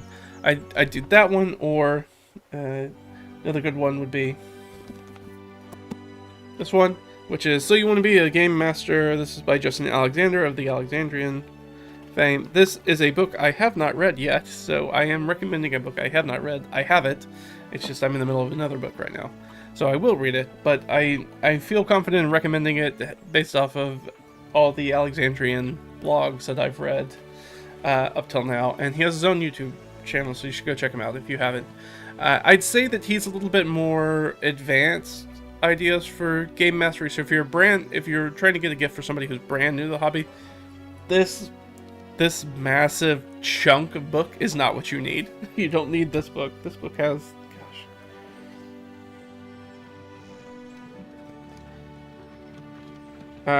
yeah, I mean, with 500 something pages in it, you do not need to read this to start running games. Do not think that is the case. You definitely do not. For sure, need that.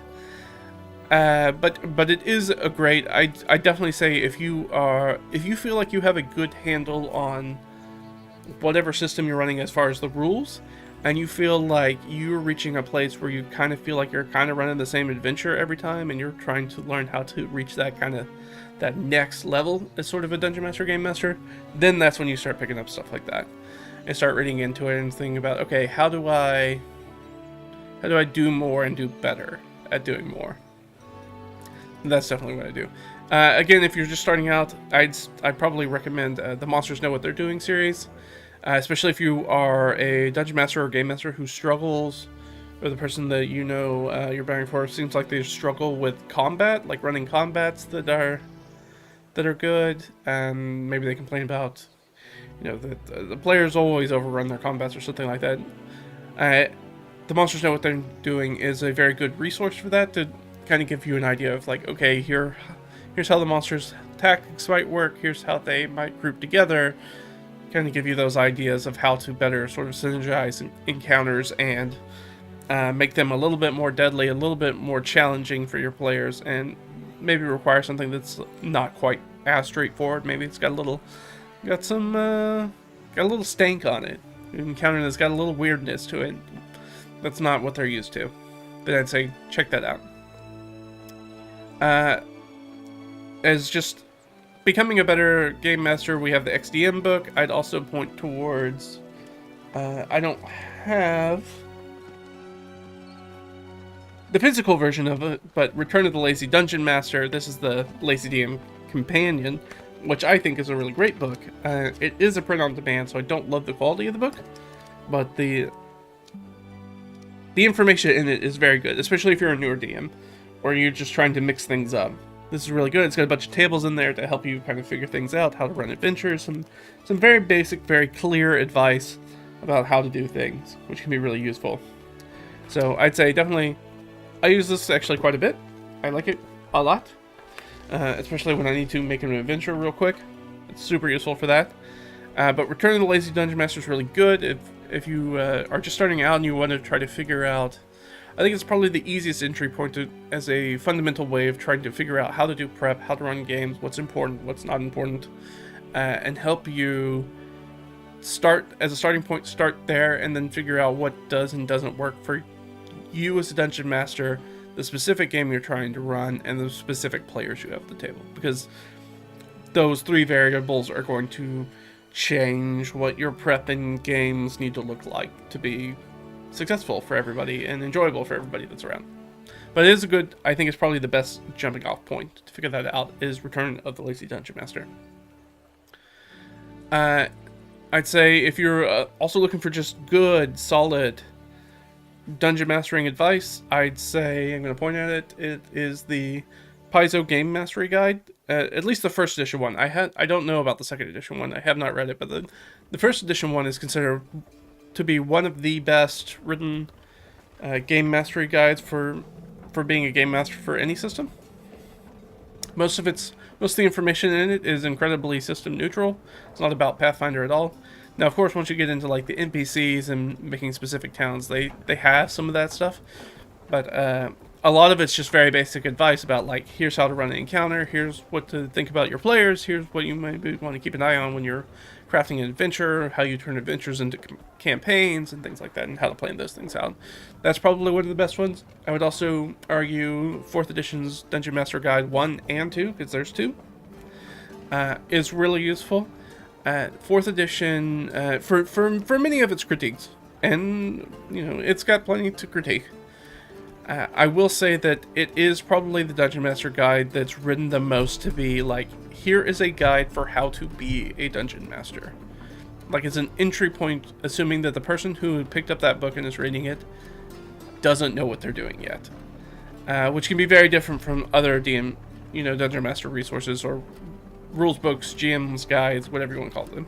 Where when you pick that up and you open it and you start reading it, it's very clear that the book assumes that the reader knows quite a bit about the game and what's going on and has probably run games before, and this is more specific how to do this thing in our system kind of advice, which is not useful for somebody who doesn't know how to be a dungeon master already.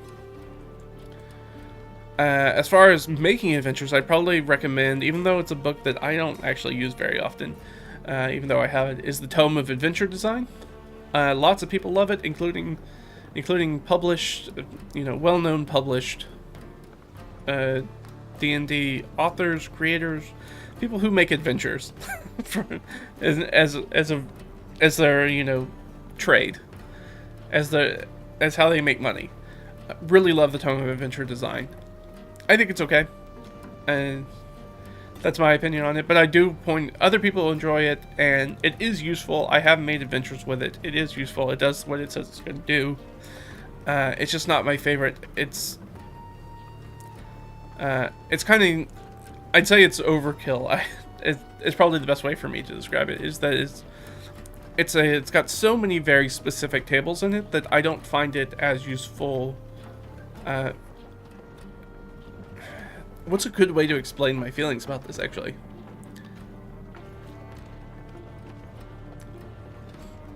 I think for me it's like, because the tables are so specific in it, is that most of the time when I'm trying to use something like the Tome of Adventure Design, the information in it is so specific that I can only use such a small portion of it at one time, that it makes it feel like it's not written well.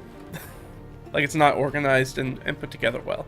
But that's a personal foible kind of thing.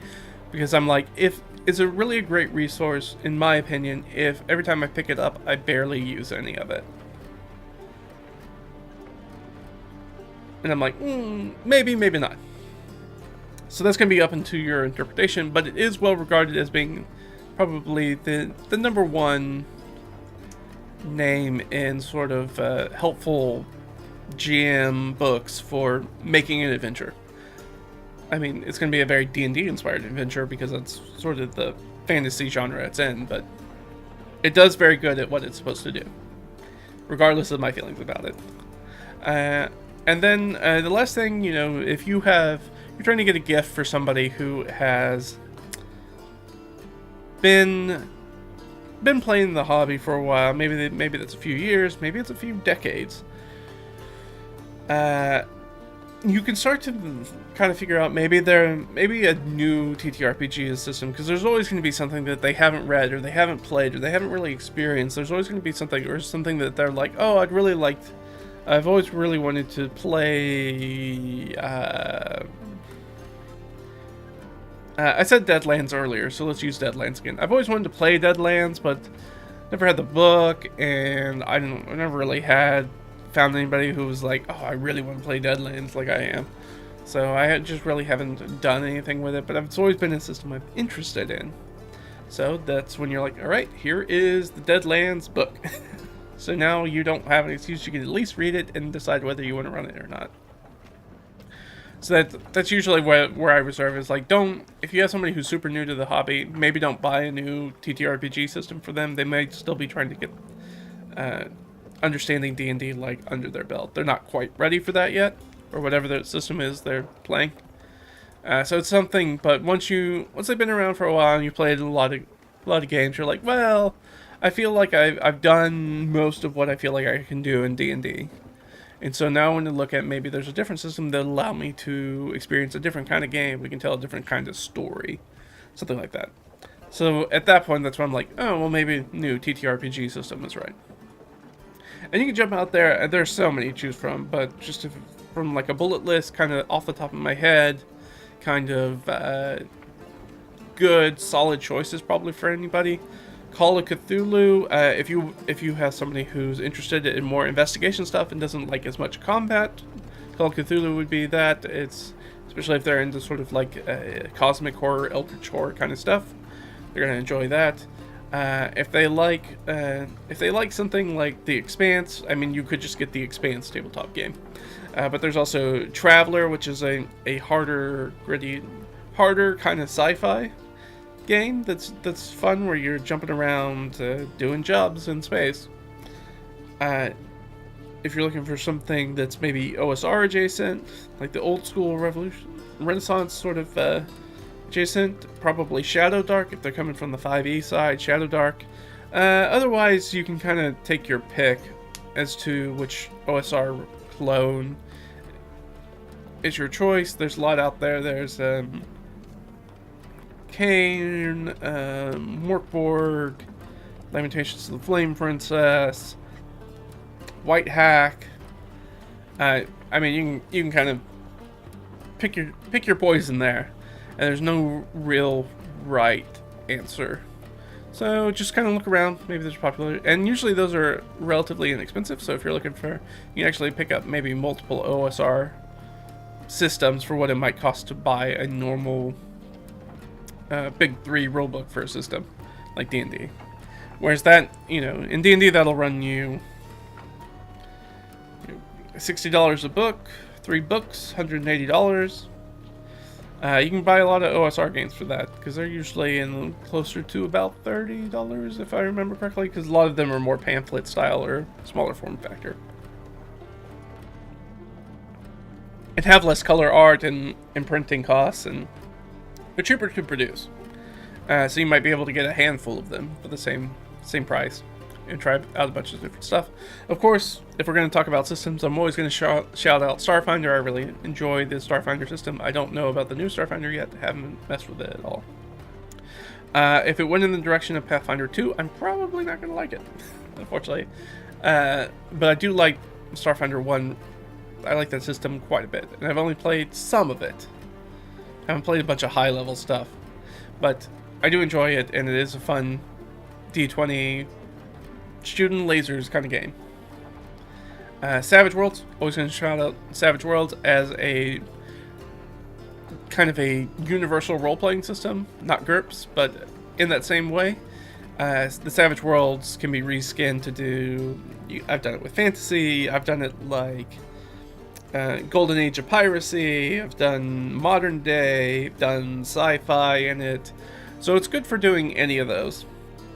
If you just want to like try a game system, or you want to try an idea for maybe a campaign or an adventure without being like, but now I also have to learn a brand new system to try to figure out how to play this adventure that I have bouncing around in my brain. Having a general role-playing system like Savage Worlds under your belt that you can just kind of tap into and be like, okay, what would this adventure look like if I built it using this system? And so that's an easy way to do that. So I always generally encourage but GMs who want to get better to basically have 3 systems, try to get good at 3 systems. There is the D20 system of your choice, whether that's Pathfinder or D&D 5e. You need like basically one popular crowd pleaser you're always going to be able to find players who want a game for it. The second one is choosing a universal or a generic role-playing system. Like I said, my go-to is usually Savage Worlds, where I'm just like, oh, well, we want to run it's Halloween, I want to run a horror-themed one-shot. Okay, well, I'll figure out how to do that in Savage Worlds.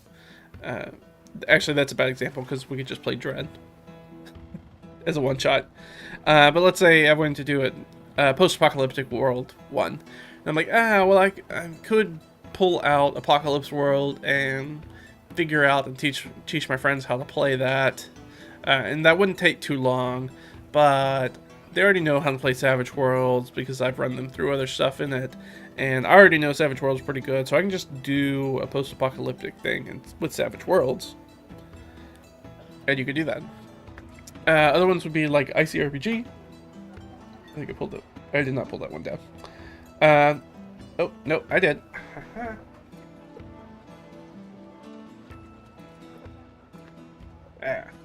ICRPG is a really great system. If you have somebody who enjoys D&D, but they're like, there's like a lot of rules and stuff like that, ICRPG might be the good way to go. It's kind of a streamlined down, pretty quick system. It's got more of an emphasis on the feeling than the math, right? It's more about the vibe than the math most of the time, but it's really fun, relatively simple.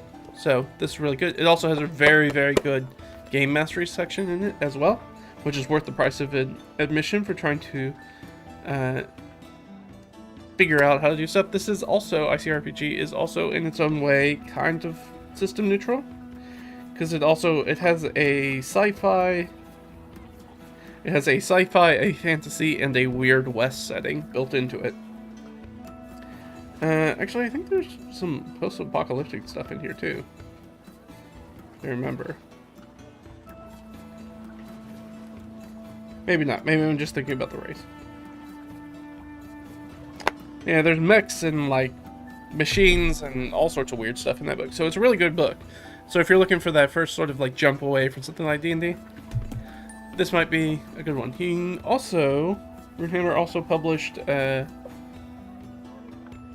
Crown and Skull recently. That I haven't taken a look at yet, so I don't know if I could recommend it one way or the other, but considering it's from the same person who made this, you're probably going to have some very interesting mechanics in it, if nothing else. It kind of comes at mechanics in RPGs from kind of a tangent, and sort of like a lateral position, so it kind of gives you a different perspective about like how to make encounters and adventures, which is really cool. ICRPG, we talked about Cyberpunk already. Mothership, so if you want to make the Aliens movies into a game, Mothership's going to do that for you, as well as other sort of sci-fi, grittier sci-fi, deadly horror, sci-fi kind of stuff. Mothership's really good for that. Deadlands, we already talked about. Lancer, which is an interesting one. I'm interested in learning more for it. I may buy that for one of my friends for this coming season, because I think that he would really enjoy it, because he's already a big mecha head, and Lancer's a mecha one. Mecha game, and it's built off the D&D 4th edition sort of as a base. So that works very well with like powers and mechs and refreshes and stuff like that. That feels going to be very natural, and as far as everything that I've heard about it has been relatively positive. So I'm interested to give it a check out, and I think that's going to be the thing that he would be super interested in, so I kind of want to get it for him. Yeah, I think that's most everything that I want to talk about. Hopefully they give you some ideas for things that you can buy for, your D&D friends in the area, your friends, your family, loved ones, spouses, gifts for yourself, gifts for other people in your gaming group. If you have people that in your gaming group, like I said, I've got my friends the Dice Tower, or if you look at a friend and be like, they don't really have like a nice bag, maybe I'll get them like a bag or something for Christmas or something like that. And the storage clipboard was really nice. I definitely had, after I bought one and finally broke it out at the table, I had a friend that went, "That's a very good idea," and then turned around and showed up next week with one. So they're popular, especially if you have limited table space. So those sorts of things that make the game easier, faster, more fun. Like I said, those Rory's story cubes are really great for DMs. This is this one, right? Yes. They come in a bunch of different variations too. Like I said, this has 2 different kinds in it. But they have a Journeys one. I think they have a Fantasy one. I think they have some Fairy Tale ones. So kind of, I'm sure they probably at this point, because I think they've realized that people use them for that. They also have things like sci-fi ones too now. I think they do, anyways. But yeah, then that's pretty much everything from my end as far as gift giving. And when in doubt, you know, I know different people feel about this differently, but cash is king. If you don't know what to get somebody, I think, and I want to kind of normalize this more, like give them cash rather than a gift card, because a gift card is like cash, but you can only use it at one place. Just give them cash with intention, which is something that I switched, and I think it made better gifts, and I think people appreciated it more. I know I appreciated it more when people give it to me. Be like, hey, I didn't know what sort of like D&D thing to gift you, so here's like $50 to go. So I'm just gonna, like, you know, Venmo you $50, and with the note be like, hey, please spend this on D&D stuff. I didn't know what to get you, what you had, what you wanted, so just spend it in that. But that's what this money is for. If you kind of like earmark the money, it's still a thoughtful gift. You're just saying that I didn't know what specifically to get you, but I want you to get something nice for yourself, and then share it with me. So please tell me when you do that, so I will see what it went to, and you can tell me about how much you enjoyed the gift and how it's made your game a million times better and all that stuff. But I think that's going to be it. Thanks for hanging out. Next Sunday we're going to jump back in, and the plan will next time. Don't even record on Sundays. I don't know why I said Sunday. Next time we're going to jump back in with the solo RPG series. It'll be fun. I am interested to see what happens there. As far as other stuff we got in the pipes coming, I got more content coming, and I know what we're going to talk about. We might do that ChatGPT video I talked about at the beginning. We'll see. We'll see how it goes. But thanks for hanging out with me. Hopefully you have gotten your holiday shopping squared away for the loved ones and your lovely D&D nerds in your life. But that's going to be it for me. Thanks for hanging out with me. And I'll see you guys next time. Alright? Bye.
Hey guys, so I just wanted to jump on and real quickly do talk about some weirdly useful, I guess, dice tricks is the right way to talk about it for dungeon masters or game masters out there. I thought we'd just talk about it real quick. It shouldn't take too long. So the first thing is that's important to know, especially if you're sort of new to the hobby, is understanding a little bit about sort of dice probability and how that works. So I think the easiest thing to do is let's just jump it over here real quick so we can take a look at it. So if you are familiar with the latest and greatest in role-playing games, you will be very familiar with the d20 roll. 20 sides. Each side there's a 5% chance it will happen. Now you may also notice things like, let's say, the good old great axe. The d12 that only barbarians seem to use most of the time. So d12, 12 sides, each side is weighted equally with I don't even know what the chance is off the top of my head. It's 8.3 repeating chance of equal numbers are going to show up there. Now, there's also another weapon that has a maximum of 12 that you might come across called the ball. And instead of rolling 1d12, it rolls 2d6. So the difference in that roll is that 2d6, and anytime you have multiples of dice together, you get a more what they call bell curve or normal distribution, which means that the results are going to skew towards the middle number. So instead of everything being weighted with that 8.3 repeating percent, you have about a 1 1/3 chance to, actually a little bit less than that, to come up with a 7 on 2d6. And then for every step away from 7 you get, a little less likely until you get down to your 2s on one side and your 12s on the other side, which don't come up that often. As you can see right here, I rolled 11, so we're way above the curve. But it's useful to know those two things when you're trying to figure out, and sometimes as a dungeon master you just need to roll some dice to figure something out, and you want to know the likelihood of something. And let's say, oh, I think they're going to do something, but I don't think that there's an equal chance, yes or no, that it's going to happen. So you might do something like, be like, okay, I'm going to roll 2d6 instead of like the d20 high, it happens. You'd be like, okay, I'm going to roll 2d6. If it's anything on the outliers, so like a 2, 3, an 11, or 12, then the answer will be no, and the rest will be yes. Okay, that's a 6, so that's a yes for us. So it's helpful to kind of understand those distributions, and it is helpful to start to gauge about how much damage something does. Now, obviously, in 5e they made the, and I believe in 2024, yes, in 2024 they also made the distinction now where now they give you sort of like the average damage number on most attacks, but they still don't do that for spells for some reason. But spells would work the same way. So if you're like, hey, it does 3d6 damage. I just happen to know off the top of my head that that's 10.5 is the average damage of that. So it's 3.5 per, so it's 3.5 to 7 to 10.5 with 3d6. And just knowing that is going to give you a little helpful when you're trying to gauge about like what an average damage output will be on either side. So you know if you have, again, we said a barbarian. You know the barbarian, you know they're going to probably rage during combat. You know they've got an 18 to their strength, so you know that they're going to do 4 for their ability modifier plus, let's say, 2 for their raging, because that's what level they are. So plus 6, and they're going to do this 2d6 roll, so you know most of the time they're going to deal about 7 plus the 6, so about 13 points of damage per attack when they're raging. Which can be helpful when you're when you're trying to calculate how many hit points, maybe like a big set piece battle, how much hit points you want to give that boss. You might think about, okay, they're going to do about this much per turn, about that much per turn, and I'm going to try to make them, once I can figure out, okay, in general the party should do per turn about this much damage. Based off of their probability to hit and whatever the AC and saves are of the monster. I can kind of tweak those numbers a little bit and then be like, well, I want it to last for about 3 rounds, so okay, and it should have about this many hit points. And that can give you a good idea, because a lot of tinkering can happen, especially with things like 5e in 2024, where the monster and PCs both have kind of some some bloated hit point totals. So if you can shave those hit point totals pretty well, you can usually probably take them at what I would probably call is like the next important kind of weird little trick to know as a dungeon master is the Pareto principle, which is, you probably maybe have heard of it as the 80-20 rule. And it's just sort of a weird thing that comes up most of the time. So the actual Pareto principle is that basically 20% of your input equals 80% of your output. So it's important to remember, like, if I have 2 hours to prep a game, I know that's going to be bad for my math, isn't it? That I chose 2 hours. That's okay. So that's 120 minutes. So I know that about 24 minutes of my prep is really going to cover about 80% of everything. That's me probably going and grabbing a map, throwing together a few encounters for what's going to be in those rooms, and I can figure that out. And then most of the other stuff is like coming up with the adventure. It's like, okay, who's sending us on this adventure? What's the reward? What's the, like, MacGuffin? What are we actually trying to do in this adventure? Like, all that stuff, sort of that long tail, where sort of that first part is the most important part, because that's the part that you're going to engage with.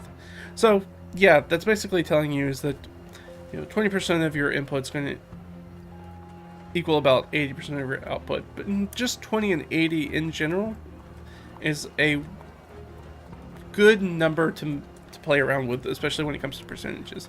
So like I was saying, is I was going to take this big bad BBEG for this set piece battle, and I'm like, well, it's a solo monster, and it's got a bunch of hit points. If I just immediately just cut off 20% of that, like knock it down to 80%, it's probably going to be a quicker fight. That might take a full 1 round of combat out, and then it still gives us some leeway if somebody hits us with some crits or some big spells that we still feel like we should probably be able to sneak in through those 3 big rounds of combat that we're really trying to hit. As far as a cadence style. So that's something to keep in mind. What's another good one is roll twice and combine. I've talked about this a lot in sort of tables. Which is something that I started doing naturally a long time ago, but I realized that a lot of people don't actually say that out loud to new dungeon masters. It's like, hey, if you have a table, if you have a D20 table, there's no rule that says that you have to roll once on it. It can sometimes actually get you a lot more and a lot more interesting results by rolling twice on it and then trying to combine those answers together. And it makes a table of 20 results have hundreds now of results instead if you're, trying to piece 2 things together, and they can be different for the same result each time. So even if you get duplicates, 2 years down the road when you're using that table again, you'll probably come up with something completely different as the output for it. Let me do an example. I have the ICRPG book in front of me. Let me find a table in here. Is there a table in here? There's got to be a loot table in here, for sure. Yeah, here's the bizarre loot table. It's a D100 table. I should have chosen a smaller table. That's alright. 13 and 87. So 13, if I wanted to put these together. A gag plank. Item, a plank of wood for building, but made hollow to effortlessly break under little force. Okay, so like a gag fighting stick. Gotcha. So that was 13. Alright. 87. Beard birds. Item, a small family of birds that live in the nearest beard, but move to follow you.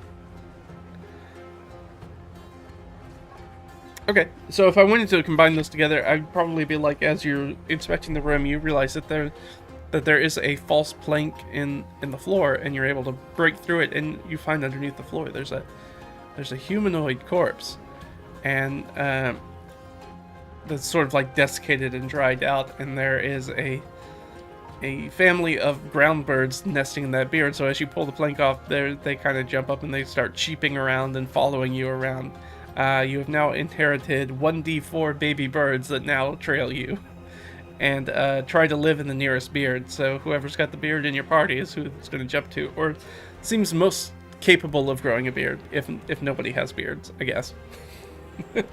So that's an easy way. So roll twice, combine the tables, throw on stuff together. It works really well. It gives you much weirder stuff, even though that was already a bizarre loot table. But it made it even weirder.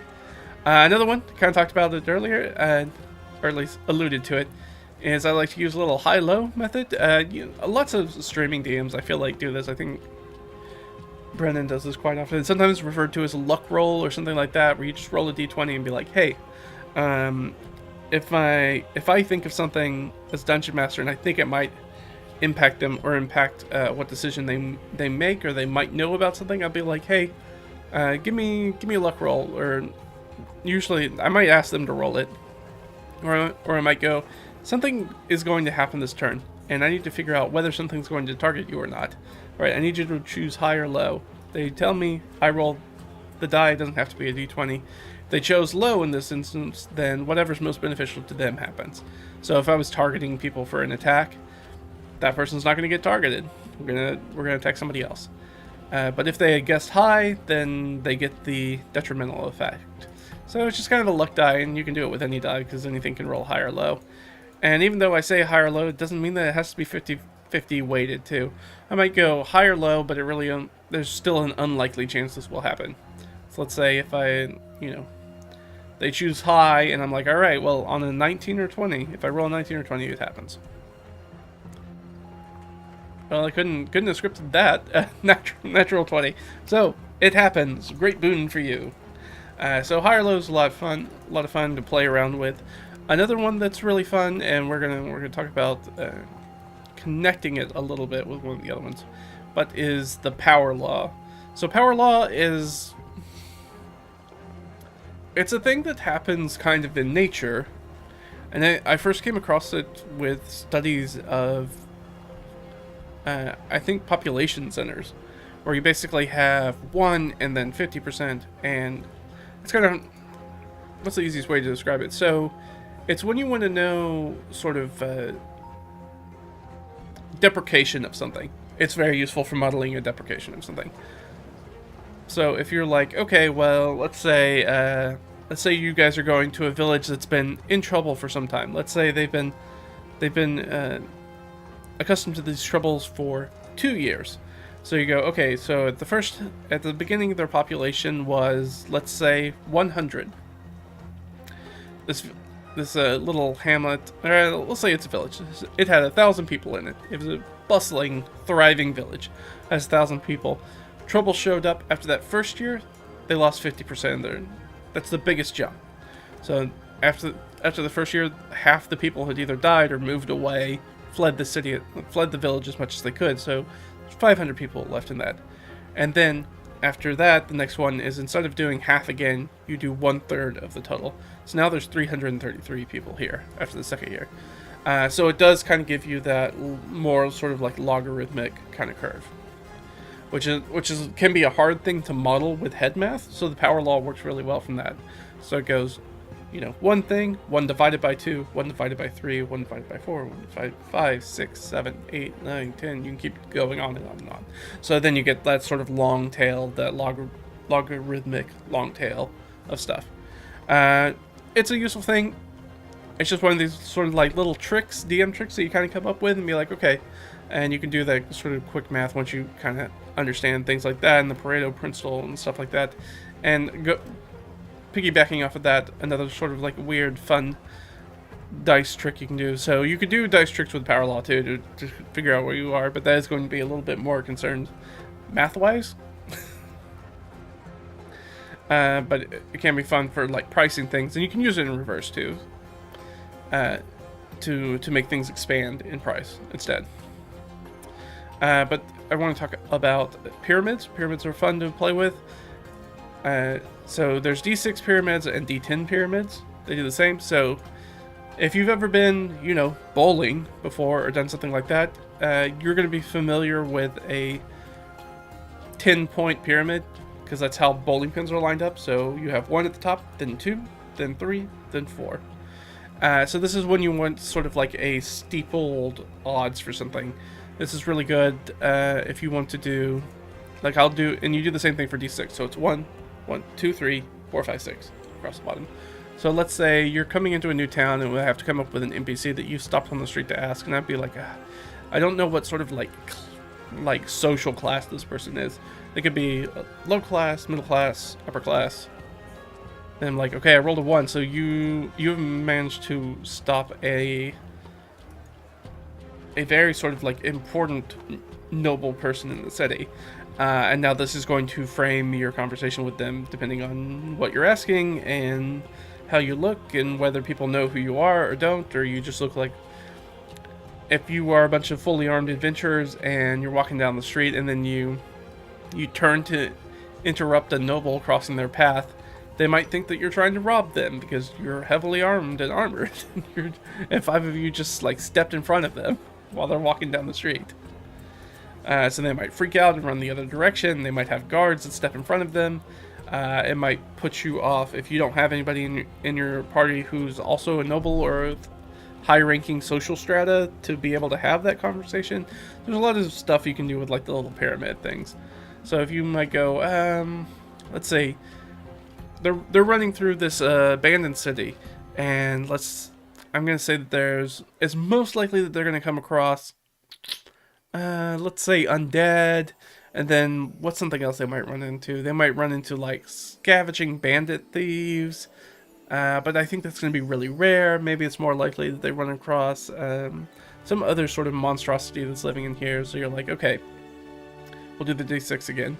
Be like, okay, so if I roll just a 6 at the very, very top, that's going to be the bandits. If I roll the 4 or 5, that's going to be, let's say, who else might be here? Some other sort of monstrosity thing that's living here that doesn't care about undead. I don't know what that would be off the top of my head.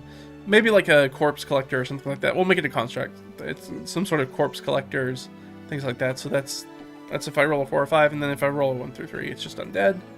And I know that, and I can do that in my head really quick. Up, this random encounter you ran across was undead, so it's more undead. So it's a very easy way when you don't want, you don't need things to be equal, and you want sort of like a stacked scale up. And you can do that. So a d6 will give you 3 choices, 1, 2, 3, and then if you want that 4th choice, you could do a d10. And sometimes, like in my magic item tables that are in my DM binder, I use that d10 pyramid step, but I just broke it out for a d20 because everything else in that table is a d20. So I was like, well, I'm just going to convert the d10 to a d20 by just doubling all the results. So that way I don't have to pull out one other random die when I'm going for a random table, because they're all d20. Everything else in that table set is a d20. So trying to keep everything all together. And then, of course, the last thing that I would say is sort of like a dice trick is to use a GM Oracle. If you have seen any of the solo game stuff done, you've seen my GM Oracle and how I use it.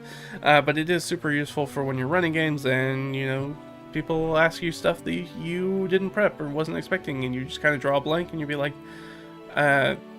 they ask you whether this random room has... Say you're going through a house. Does this room have a dumbwaiter in it? I don't know. Probably not. So I thought that was going to be a -3 to it by thinking it was probably not. But I still rolled 11 or higher, even with the -3. So yeah, there's a dumbwaiter in this room. You catch that. That probably goes upstairs someplace. That's maybe not a good example because there may be a dumbwaiter already in the house. It wasn't a great example. It's fine. We're moving on. That was just one. That was just an example of something. They might have asked, you know, are there stalagmites in this cave? I don't know. Maybe. No. Apparently not. Apparently there's not a lot of condensation and dripping, so not a lot of stalagmites have formed. So there's no difficult terrain on the ground. You guys can move anywhere within the cave without any issue.